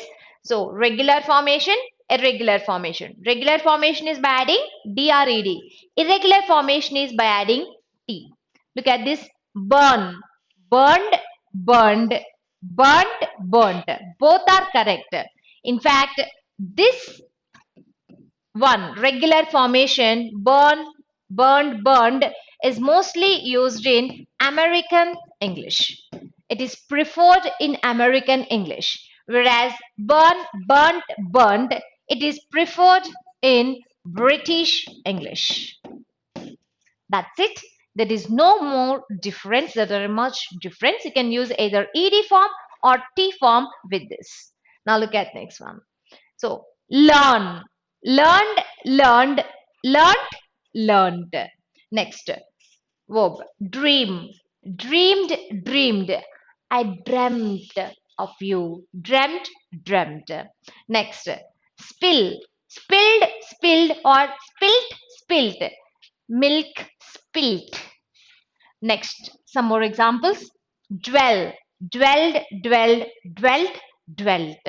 Smell, smelled, smelled, smelt, smelt. I smelled something bad.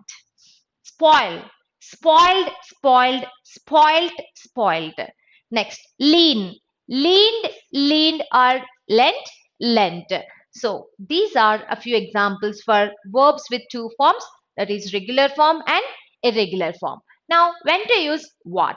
As I told you, there is no particular rule. You can use anything, but we know V3 and V4 can also act as adjectives. Those are participle adjectives which we have learned in our basic session.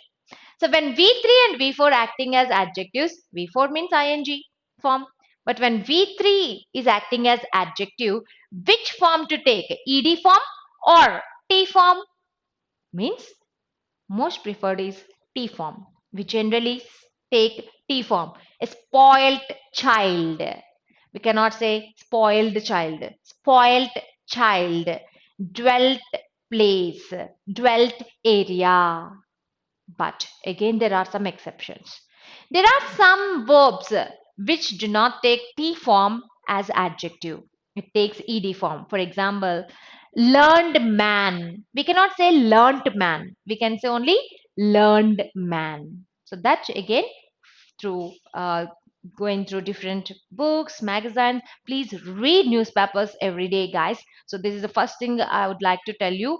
In order to improve your English grammar or reading skills, it's not just learning the grammar, it is about improving the reading skills. So do read newspapers daily, especially do not at all sleep without reading editorial. So you can take the Hindu newspaper, the Times of India, whatever the English newspaper you had. Please go through the editorial session of the Hindu, the business line at the Times of India. Very, very important. You can learn number of words at the same time. You can improve your reading skills. That will be definitely help you. So and then please go through the uses of the words and uses with the verbs, how the verbs are being used, how the words are being linked. So that will be helping you more than just simply learning with the class, because practical usage is also important. So daily read the newspapers. Now let's see the next one, causative verbs. So far we have discussed four types: main verb, auxiliary verb, weak verb, strong verb. Next, fifth one, causative verb. What is this causative verb? As the name indicates, the verb which causes another action to happen. That means subject, verb, object is our structure of sentence. Now, if a verb is causing another action to happen, then this verb which is causing is called causative verb. A verb which causes another action to happen is called causative verb. For example, and one more thing, look at these examples before. Make him to sit here. Help her to write something. These are absolutely wrong, because causative verbs are not followed by two infinitives. Remember, when a verb is causing another action to happen, that another action must be a bare infinitive, only V1. It cannot be two infinitive. So the correct one is make him sit here. Help her write something. So remember that. So what is the causative verb? A verb which causes another action to happen. Make him what? Sit here. Help her what? Write something. So here it is causing another action to happen. So a verb which causes another action to happen is called causative verb. Now, I'm giving you the list of verbs which act as causative verbs. Do make a note of those lists and try to make some sentences. Try to frame some sentences as examples for each of the verb so that you can remember. Now, let me give that list. Look at this one. The verbs like make, keep, watch, bid, dare, hear, let, get, have, help, need, see, etc. act as causative verbs. So these verbs generally causes another action to happen. Let's see some more examples. The teacher had the students write a test. See, have. So I used in past tense. The teacher had the students write a test. Here, had is used as causative verb and it's causing another action. Right. He got his hair cut. He got his hair cut. Get. So, get what? Get his hair cut. See, it's causing another action to happen. Cut. Next, she made her children do their homework. She made her children do their homework. Make, causative verb, another action. Do. Why did she let this happen? Let, followed by another one. Let what? Happen. So this verb is causing another action to happen. So a verb which causes another action to happen is called causative verb.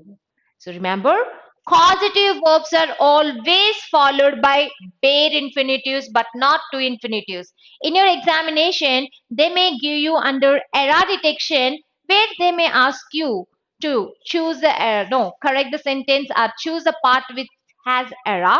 There they may give these causative verbs with the two infinitive. But remember guys, causative verbs are not followed by two infinitives. They're always followed by bare infinitives, that is only V1. I hope it is clear. Let's move on to the next one, that is factitive verb. So what is this factitive verb? Factitive verb, as the name indicates, is a verb which talks about the facts like make, choose, judge, elect, select, designate, name, rename, etc. So the verbs which indicate the facts are called factitive verbs. But why, what, how they are different means, let me tell you. See, these factitive verbs, how to identify means they generally take two objects, or they at least seem to take two objects. What are those two objects? Means first one is a direct object, second one can be indirect object or complement. So they are followed by a direct object and a complement. I hope you know the difference between complement and complement. See,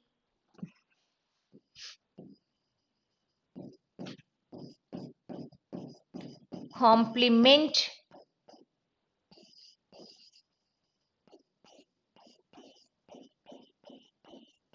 complement. So what is the difference here? Means P-L-I-M-E-N-T, compliment, means giving compliments, praise. Yeah, beautiful. So it's a compliment.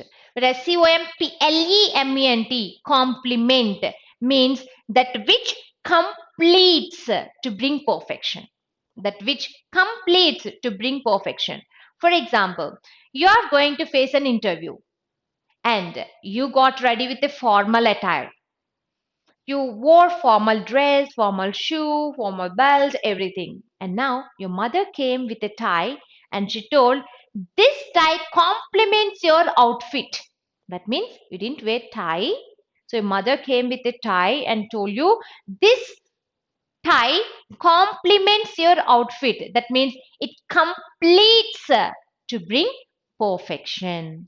So that is the difference between complement and complement. So remember guys, complement, compliment is praising. Complement, compliment is to bring perfection by completing. So this complement is a second complement. So they are followed by a direct object and a complement. So why do we use them? What are their usages?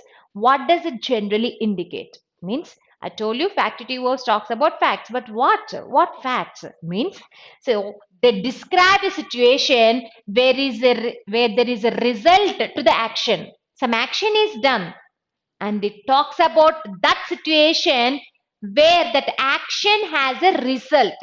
To be clear, so they are used to indicate the resulting condition or state, which we generally say it in object or complement of a person, place, or a thing. That's the direct object caused by the action of the verb. So action, result. So it talks about the person who received that result, and it also talks about the result also. It can be a person, place, or a thing. The receiver as well as the result. So that is the usage of factitive verbs. Now let me give some examples so that the concept will be clear. So guys, simply you can remember this factitive verb in simple way. Factitive verb is a verb which talks about the facts like elect, select, name, rename, judge, make, etc. Generally, factitive verbs are followed by two objects, or at least they seem to followed by two objects. One is direct object, second one is complement. And remember, factitive verbs are used only in active voice. Third point, factitive verbs are never followed by as. Do not ever use as with factitive verbs. And you might have a doubt, elect follows as no. Is it? Does elect follow as? Yes, it does.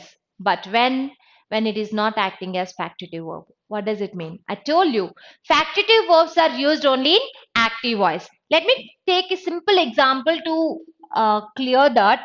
So I'm taking this verb elect and I will show its uses as factitive verb and non-factitive verb. Let me take an example here.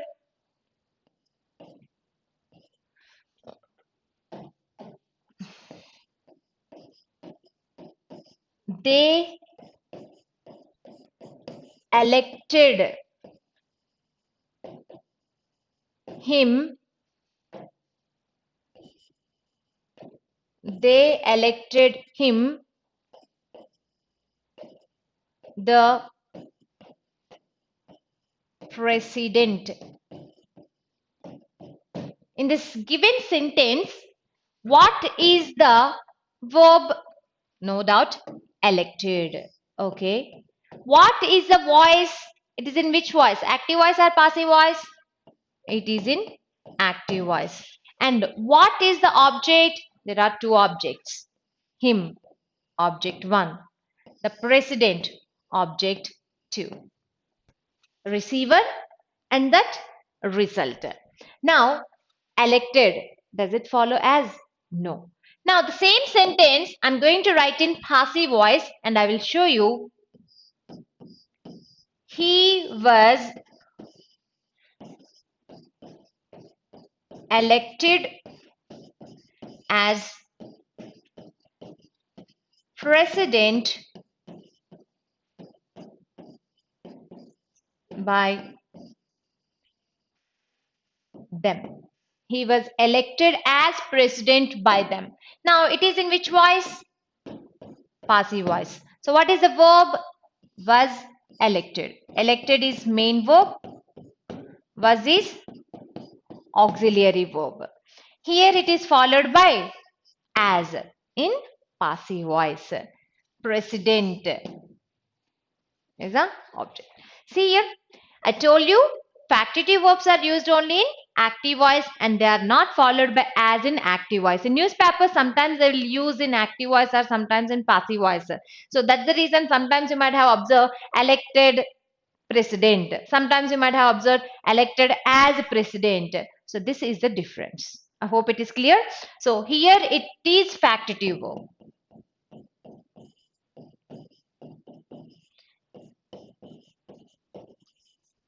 But here it is not factitive verb. You can take it just like a regular verb.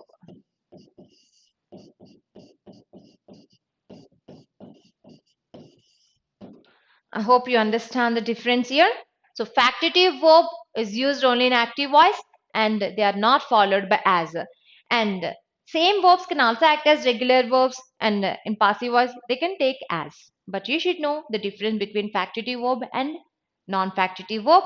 And remember, when it is factitive verb, two objects, no as. Now let's see some examples.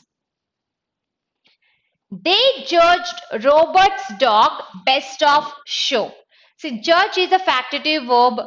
Robert's dog, object 1. Best of show, object 2. The faculty elected, factitive verb, Mr. Rajesh, object 1. The new academic dean, object 2. The populace elected him, object 1. President of the United States, object 2. The committee named Mr. Jeevan, object 1. The chairman of the board, object 2. The jury judged the defendant, object 1. Not guilty, object 2. She deemed him, object 1. A person of high quality, object 2. The group designated Marshall, object 1. Leader, object 2, from then on. The coach made Timothy, object 1. Point guard, object 2. See here, judge, elected, named, deemed, designated, made, all these factitive verbs are followed by two objects. Object 1, object 2. Direct object, complement, receiver, and that result. So this is about factitive verbs. So don't get confused, guys. It is very easy if you focus. So factitive verb generally talks about facts and they talk about the resultant of the action and the receiver of that result. And hence they are followed by two objects, object 1 and object 2. And another thing is they are not followed by as. They should never be followed by as, and they are generally used in active voice. So these are the points you have to mind for factitive verbs. So if you have any doubts, guys, please let me know through your comments. So I'll be discussing. So if it is clear, at least tell me no doubts so that I will understand that you do not have doubt. Causative verb, factitive verb. So far we have discussed main verbs, auxiliary verbs, regular verbs, irregular verbs, and causative verb, factitive verb. 6 verbs we have discussed. So if you have any doubts, please let me know. If you do not have doubt, please say there is no doubt or no, it's clear. So that I can move further and we will see the next types. And we would have started with 4 more verbs.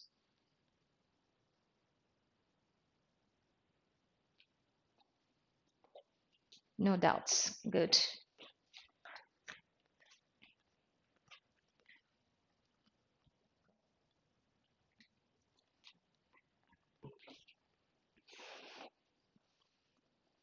Right, thank you. As there are no doubts, let's move on further. So, let's see the next type of verb. The next one is phrasal verb. Have you heard about phrasal verbs before? Let me tell you one thing for sure. There will be no question paper without phrasal verbs. Phrasal verbs you will get in cloze test, fillers, fill in the blanks, error detection, or even in sentence improvements. So, and in SSE, if you are applying for SSE, they will ask you separately. For banking, you will get an application form. So, please do concentrate and learn as many as you can. Now, let's see what are these phrasal verbs. Simply speaking, before that, look at this. Mahesh takes after Krishna. Mahesh takes after Krishna. So, what did you understand by this sentence? Mahesh takes after Krishna. Does it mean taking after someone? Taking something after someone? So, what is the meaning here? Mahesh takes after Krishna. It doesn't mean taking something after someone. So, it doesn't mean that. Then, what does it mean? Means here takes after is a phrasal verb which means having similarities, look alike, resemblance. Next, kindly bear with me. What did I bear with? Kindly bear with me. What did I bear with? Many people think it as tolerate, but no, it is not tolerate. Then what it is? Bear with means wait patiently while someone is doing something. Kindly wait patiently for me when I'm doing some work. Next, I do not bank on you. What do I mean by bank on? Is it keeping a bank on you? No, right? So, what is this bank on? Bank on means depend on. I don't bank on you. That means I don't depend on you. Next, take your shoes off. Take your shoes off. You know very well. Take off means remove. So these are few examples of phrasal verbs. Now let us define phrasal verb. So what is this phrasal verb? Means verb combines with particle. Verb combines with particle to give a new meaning called phrasal verb. Verb combines with particle to give a new meaning called phrasal verb. So what is this particle? Is it a dust particle or gold particle or nanoparticle? No, nothing of that kind. Here, the particle can be either a preposition or an adverb or sometimes the both. That is both preposition and adverb. So it can be a preposition or an adverb or sometimes the both. That means verb is combining with the preposition or adverb or both preposition and adverb and giving us some new meaning. So that is what we call phrasal verb. So is that clear? So phrasal verb is a verb which combines with the article. That is, the particle can be either an adverb or a preposition, or sometimes both adverb and preposition, and forming as a single unit, as a single verb called phrasal verb. Right? Now, let me show some examples, and before that let me tell you there are many phrasal verbs, because one verb can combine with different particles, form different phrasal verbs. So in English grammar there are thousands of phrasal verbs, many phrasal verbs we can form like this. You can see. So verb combining different particles from different phrasal verbs, we call them as like a word family. Here I'm talking about a word family of look. So look at, look after, look for, look forward, look into, look up, look down on, look out. So let's see what are these. So look at. Hey you, look at the board. What did we look at? Observe, examine, concentrate on something. Look means see. Look at means not just see. Concentrate, observe, examine. Next, look after. Is it looking after some time? Look after. Is it looking after some time? Yesterday we have discussed this word. Look after means to take care of. One should look after one's parents. I should look after my health. Take care of. Next, look for. You know this very well. Oh no, I lost my keys. I have to look for them. That means search. So look for means search. Next, look forward. Is it looking forward like that? No. See, we use this look forward in mails or in letters. We type looking forward to seeing you, looking forward to hearing from you. What does it mean? Anticipate for someone or something. Next, look into. It doesn't mean looking into some hole or something. So, for example, the principal promised to look into the matter. The principal promised to look into the matter. The police are looking into the case. That means investigate. Investigate. Dig deeper. Investigate.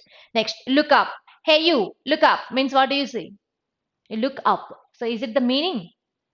Looking up means maybe, because phrasal verbs have two different types of meanings. One, literal meaning, exactly the same.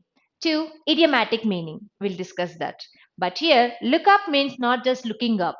Look up has another meaning, especially when used with a thing. It means to find a piece of information, to find a piece of information, especially from a reference book. To find a piece of information, especially from a reference book. For example, if I say, hey, can you look up the meaning of this word in the dictionary?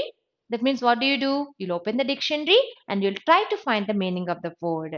Next, look down on or upon. See here, down on or down upon.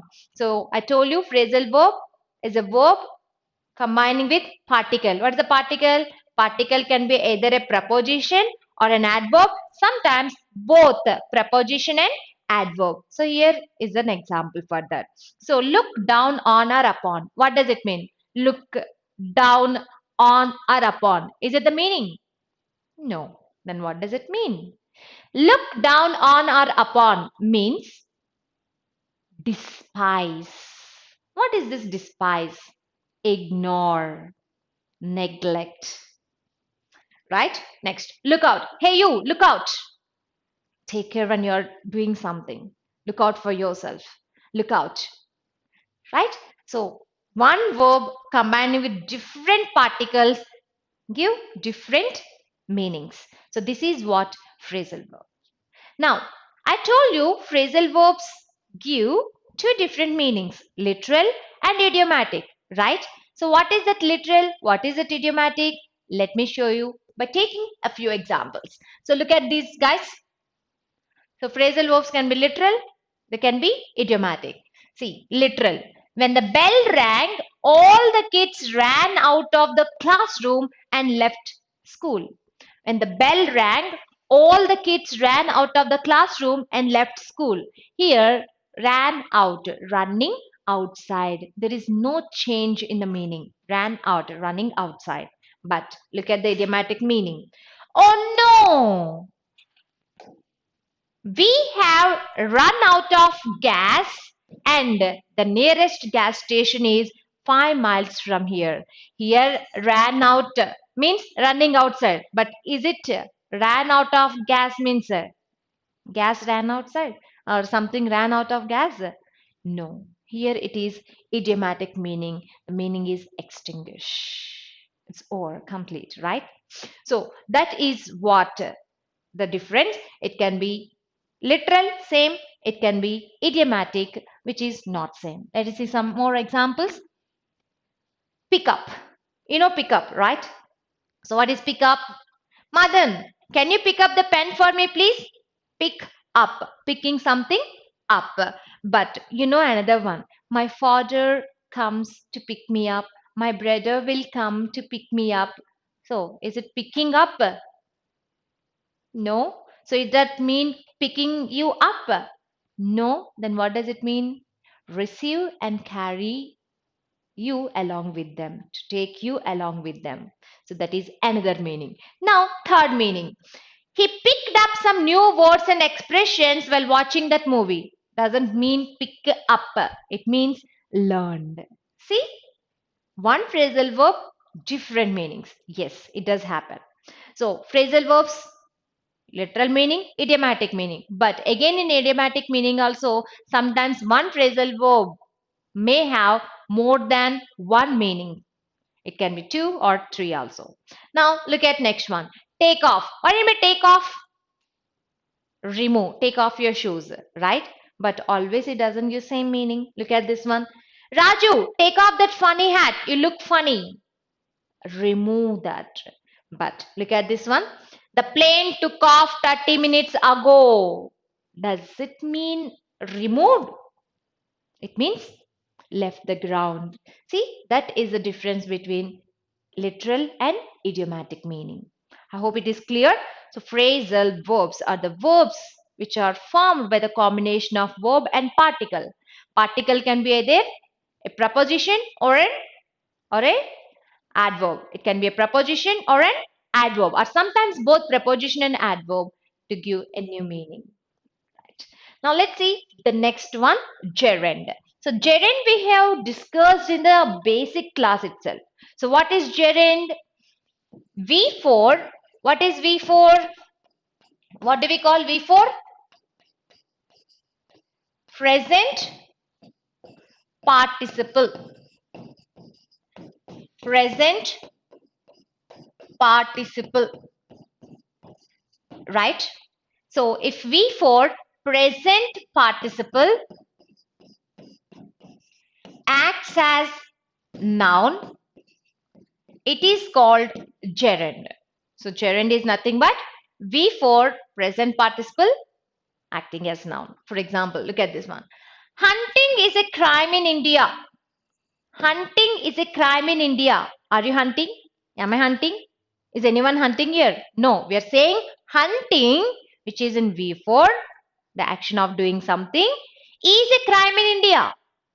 So here V4, hunting, is not used as verb.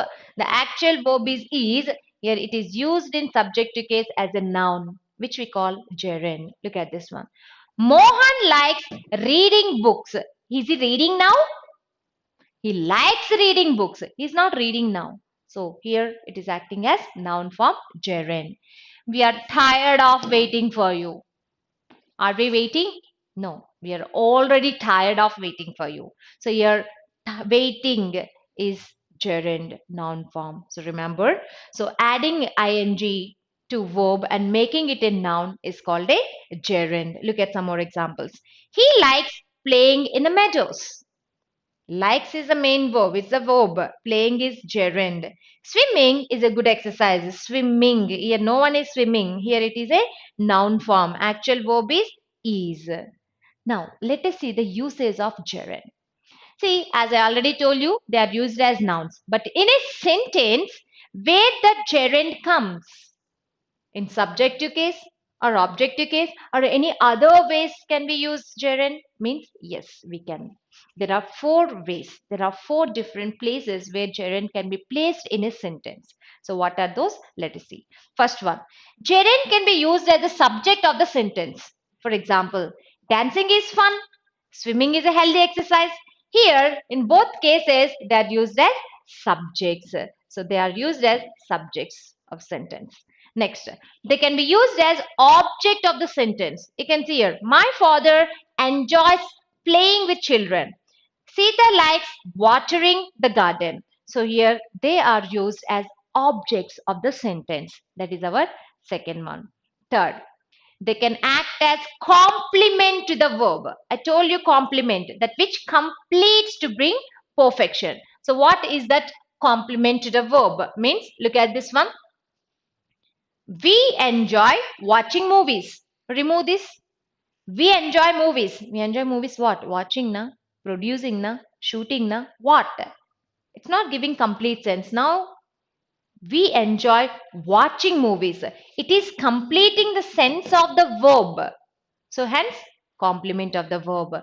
They like playing cricket. They like cricket what? Playing na, watching na, or talking na. So they like playing cricket. So it is complementing the verb, completing the sense of the verb. So that is our third one. Moving on to the fourth one. See, gerund can also used as object of preposition, prepositional object. What is this object of preposition? Object of sentence we know. We already discussed in pronouns. After preposition, it should be always in objective case. Like that. So after preposition, we can also use gerund, that is prepositional object or object of preposition. Look at this one. We are thinking about learning English in Hyderabad. About is preposition and learning is placed after this preposition. So object of the preposition. My sister is fond of. Of is a preposition and swimming is a gerund. So it is acting as object of the preposition. So these are the four usages of gerund. 1. Subject. 2. Object of sentences. 3. Complement to the verb. 4. Object of preposition. So these are gerunds.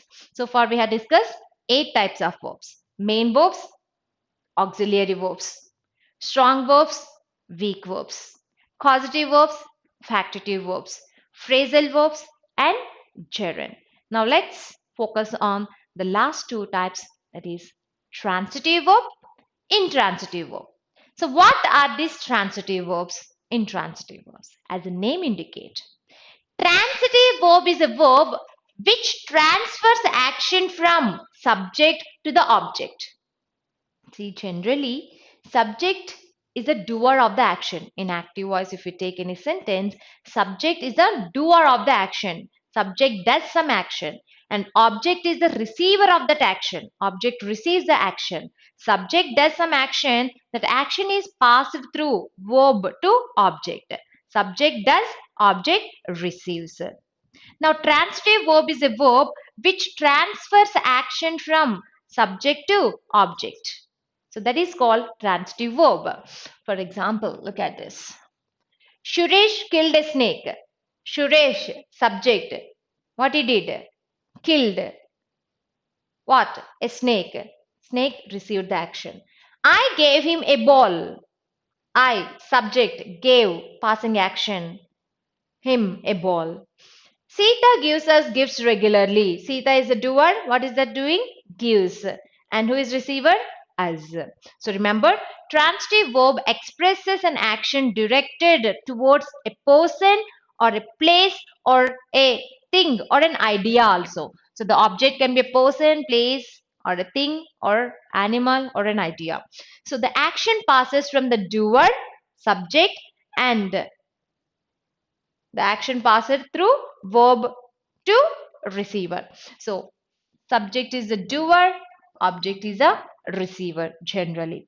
And the object may be expressed or understood. Sometimes it may be expressed directly or it might be understood also. But remember guys, without objects, factitive verbs can never give complete sense. For example, Suresh killed what?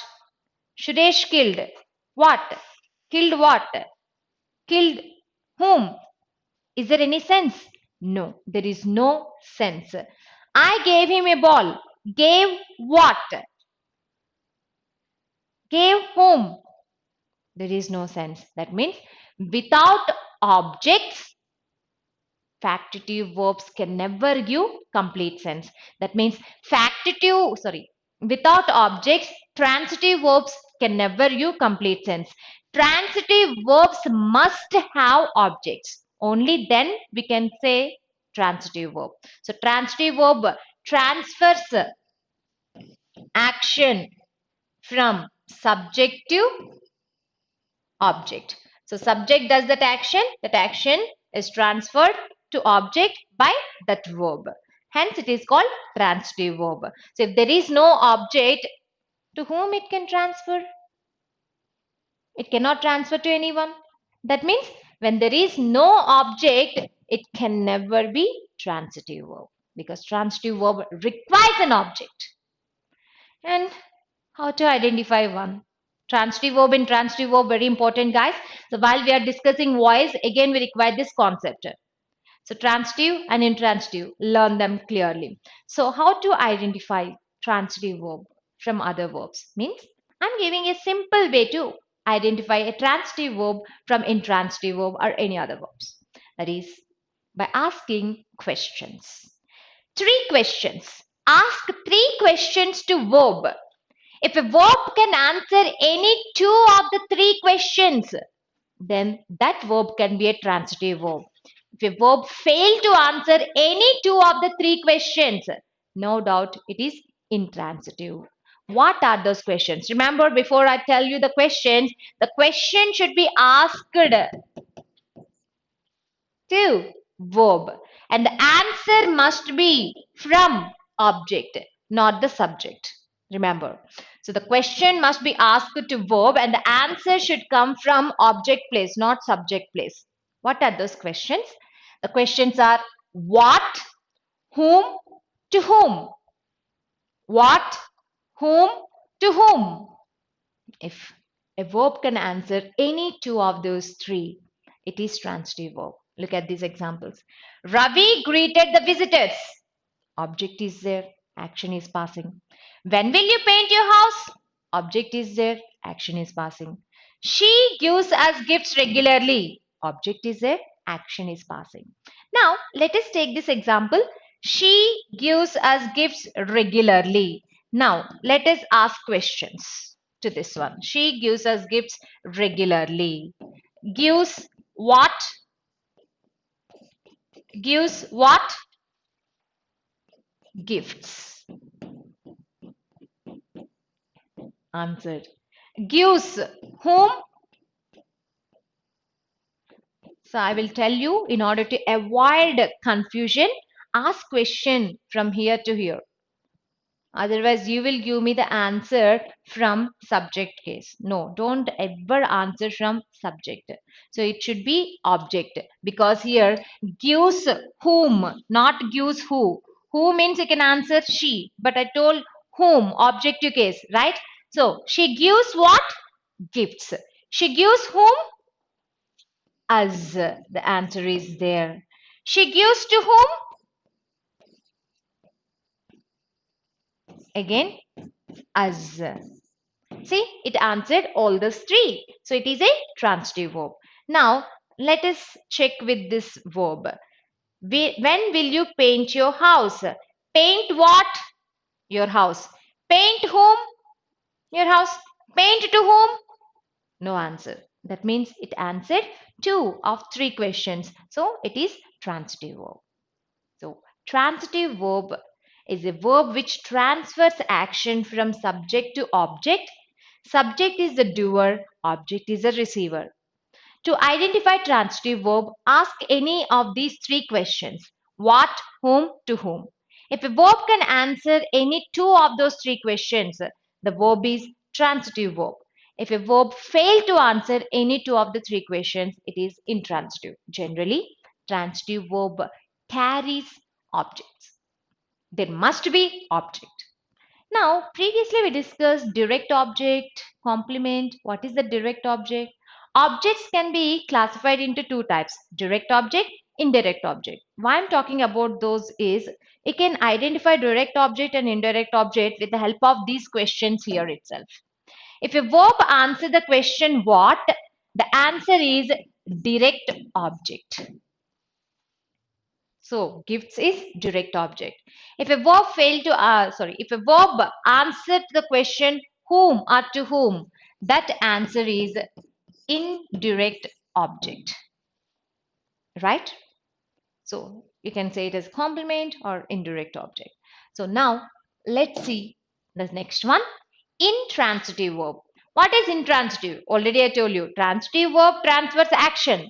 Whereas intransitive verb is a verb which doesn't transfer action from subject to object. So intransitive verbs do not transfer action from subject to object. Why? Because there will be no objects. Intransitive verbs do not carry objects. There will be no objects. Then, without object, can they give complete meaning? Means yes. Transitive verb cannot give complete meaning, but intransitive verb can give complete meaning without object. Now, as there is no object, the action cannot be passed from subject to object. In fact, the action sometimes reflects back or it may be mentioned it as it is. So look at this one. Intransitive verbs express an action or tell something about the subject without the action being passed to the receiver or object because object is not there. Transitive verb cannot give complete meaning without objects, whereas intransitive verbs can give complete meaning without objects. Right? Now look at this one. The birds are flying in the sky. What the subject? The birds. What is the verb? Are flying. Are is auxiliary verb. Flying is main verb. What is the object? In the sky. Is it object? No. Do not fool with that. So do not be fooled by the additional information. I told you subject is a doer of the action. Object is a receiver of the action. Who is receiving action? Sky is receiving action. The birds doing action. What are they doing? Flying. Who is receiving action? Is sky receiving action? No, this is additional information. Do not think everything, whatever is there after verb is object. Object here is the receiver of the action. Now look at this one. Many leaves, subject, fall in the monsoon. Again, in the monsoon is additional information. It is not object because it is not receiving. Now, he spoke, he, subject, spoke, for is a phrasal verb. So it is a verb more than an hour. Is it receiver? It's additional information. How to know whether it has object or additional information? Simple, same. Ask 3 questions. What?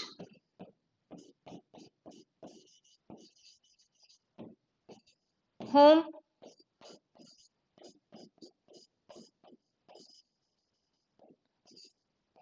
To whom? So ask 3 questions. What, whom, and to whom. Let's ask the first one. The birds are flying. Flying what? I told you answer should be from object to case. That's the reason ask with this. The birds are flying what? The birds are flying what? They are flying. They're flying what? Is there any answer? No. The birds are flying whom? They are flying. Are they flying me? Are they flying you? No. There is no answer. The birds are flying to whom? There is no answer. So intransitive. Look at this. Many leaves fall in the monsoon. Many leaves fall what? They are falling something. They are falling. Are they falling something or someone? No. Falling whom? No answer. Falling to whom? No answer. Now, he spoke for more than an hour. He spoke for what? What? Don't know. There is no answer. He spoke for whom? No answer. He spoke for to whom? There is no answer. See? So when there is no answer, it is intransitive verb. So intransitive verb gives complete sense without object also. There are no objects. Even then, they give complete sense. And broadly speaking, intransitive verbs can be classified into two ways based on their intransitive verbs with complete predication, intransitive verbs with incomplete predication. So, what is complete predication, incomplete predication? In pronouns, we discussed about predication, right? Subject, predicate, complete, incomplete. So, what is this complete predication and incomplete predication? Look at this one. The train stopped. The train stopped. Dogs bark. My car is red. He appears to be a doctor. See, these two are one set and these two are other set. After verb also, we have some information. Here after verb, there is no information. It giving complete sense without any further information. The train stopped. Is there any information do you require? It's giving complete sense. Dogs bark. Complete sense. You're not waiting for any information. But you see, my car is incomplete. Here it is incomplete. My car is red. Complete. Now, is red object? Ask the question. My car is what? My car is whom? My car is to whom? There is no complete sense. Now, he appears to be a doctor. He appears what? He appears whom? He appears to whom? There is no complete sense. That means incomplete predication, complete predication. So intransitive verbs can be of two ways, two types, with complete predication, incomplete predication. Complete predication means without additional information also the sense is complete. Incomplete predication, without additional information, the sense will be incomplete. So that is about intransitive verb. Again, to identify, we can use the three questions. What, whom, to whom. Generally, intransitive verbs fail to answer. So that's about transitive and intransitive verbs. So those are the 10 types of verbs which we have discussed. So I hope those 10 types are clear to you. So main verbs, auxiliary verbs. It talks about the function of the verb and how the verb is used in a sentence. Every main verb generally contains auxiliary verb when the main verb is in V4 and V3. Next, auxiliary verbs. Some auxiliary verbs can function as main verbs. What are those? Primary auxiliary verbs. So, auxiliary verbs generally come with main verbs. And third one, that is regular verb, which is weak verb, which forms its V2 and V3, past and past participle forms, by simple addition of D or ED. Next, irregular verbs. They do not form by adding D or ED, they're V2 and V3. They form in three different sets. We discussed all three same, all three different, any two are same. Next, fifth one, causative verb. A verb which causes another action to happen. That another action must be represented only in V1, not 2 plus V1. Sixth, factitive verb. Talks about facts like elect, select, and carries two objects and used in active voice, not be followed by as. Next, phrasal verbs. Verb combines with particle to give a new meaning. The particle can be either a preposition or an adverb or sometimes both. Is called preposition. And remember, prepositions are very important. While you are reading newspapers, please underline the preposition and try to learn the meaning because the meaning will be not literal every time. It can be literal or idiomatic. 8. Gerund. V4, present participle, acting as a noun is called gerund. And gerund can be in 4 places in a sentence: as a subject, as an object, as a complement to the verb, as an object of preposition. 9. Transitive verb is a verb which transfers action from subject to object. And transitive verb should contain object, because without object, transitive verb cannot give complete meaning. And you can identify transitive verb with the help of 3 questions: what, whom, and to whom. When you ask these 3 questions to verb, it should answer any 2 of those 3. 10. Intransitive verb. Intransitive verb is a verb which doesn't transfer action from subject to object, because intransitive verb doesn't have object. Intransitive verb gives complete meaning without objects also. And intransitive verbs can be of 2 types. Intransitive verb with complete predication, without additional information also it gives complete sense. Intransitive verb with incomplete predication, where we require some additional information to get complete information. So these are the 10 types of verbs. So guys, so these are the 10 types of verbs and the verbs of theory. So next class we'll see application. Here is a question from Karthikeyan: how and where to learn more phrasal verbs? As I told you, there are many phrasal verbs. You can take a dictionary and you can search for that, or as I told you, the other way is newspapers. When you see newspaper, try to take in any article, and every article definitely contains at least 1 to 2 phrasal verbs. And third way, wait for our session. Yes, we covered phrasal verbs also in vocabulary topic. So wait for the session on phrasal verbs. So we do cover, so we'll cover you for every topic. So don't worry about that. So now, if you have any questions, please let me know so that we can discuss those. If you have any doubts or questions, you can ask me for anything, please. Let me know if you have any questions, guys. Do respond. If you do not have any questions, do respond that way also. No questions. If you have any questions, please pose a question. As Karthikeyan asked it, so don't worry. I told you 3 ways. 1, try for dictionary. 2, newspapers and find the meaning on Google. You can Google it, or dictionary. 3, wait for our session on phrasal verbs. We covered that too. So if you have any questions, please let us know. If you don't have any questions, please tell that one at least. No questions.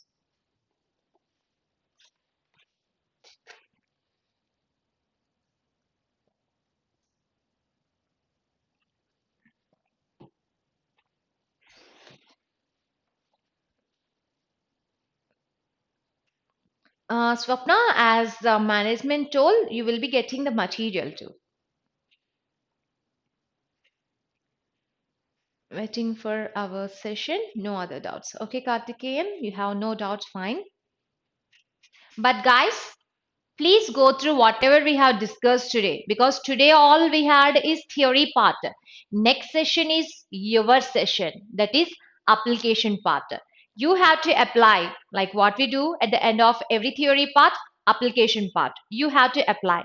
For that you have to have the knowledge on all these things, the 10 types of verbs and their usages. We have discussed individual uses also. So please go through all these for the next session. Application part is on you. Of course, I'll be clarifying your doubts there too, but let us learn more rules and more points in application with your application. And no questions or doubts, ma'am. Thank you. Okay, thank you, Angela. So, any more questions? Any more doubts? The other people? The other people who are in class, who are watching?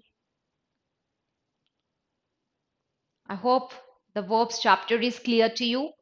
Do not at all ignore this verbs chapter. You should know where, what, when to use what kind of verbs.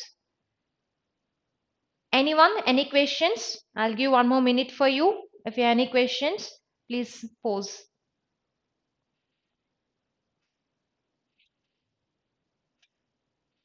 But get ready for application, guys.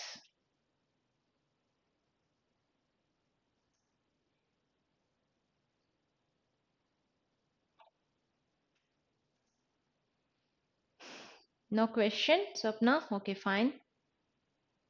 Anyone?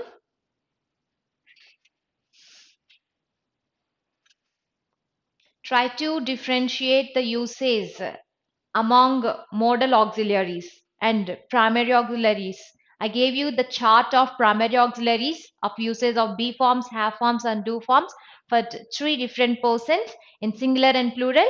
So try to make up that. Try to make a sentence by using each of the verb. That will improve your sentence as well as you can experience much more.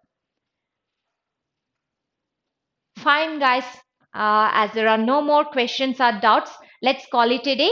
And I'll be seeing the next session at application part. So get ready for application part. So see you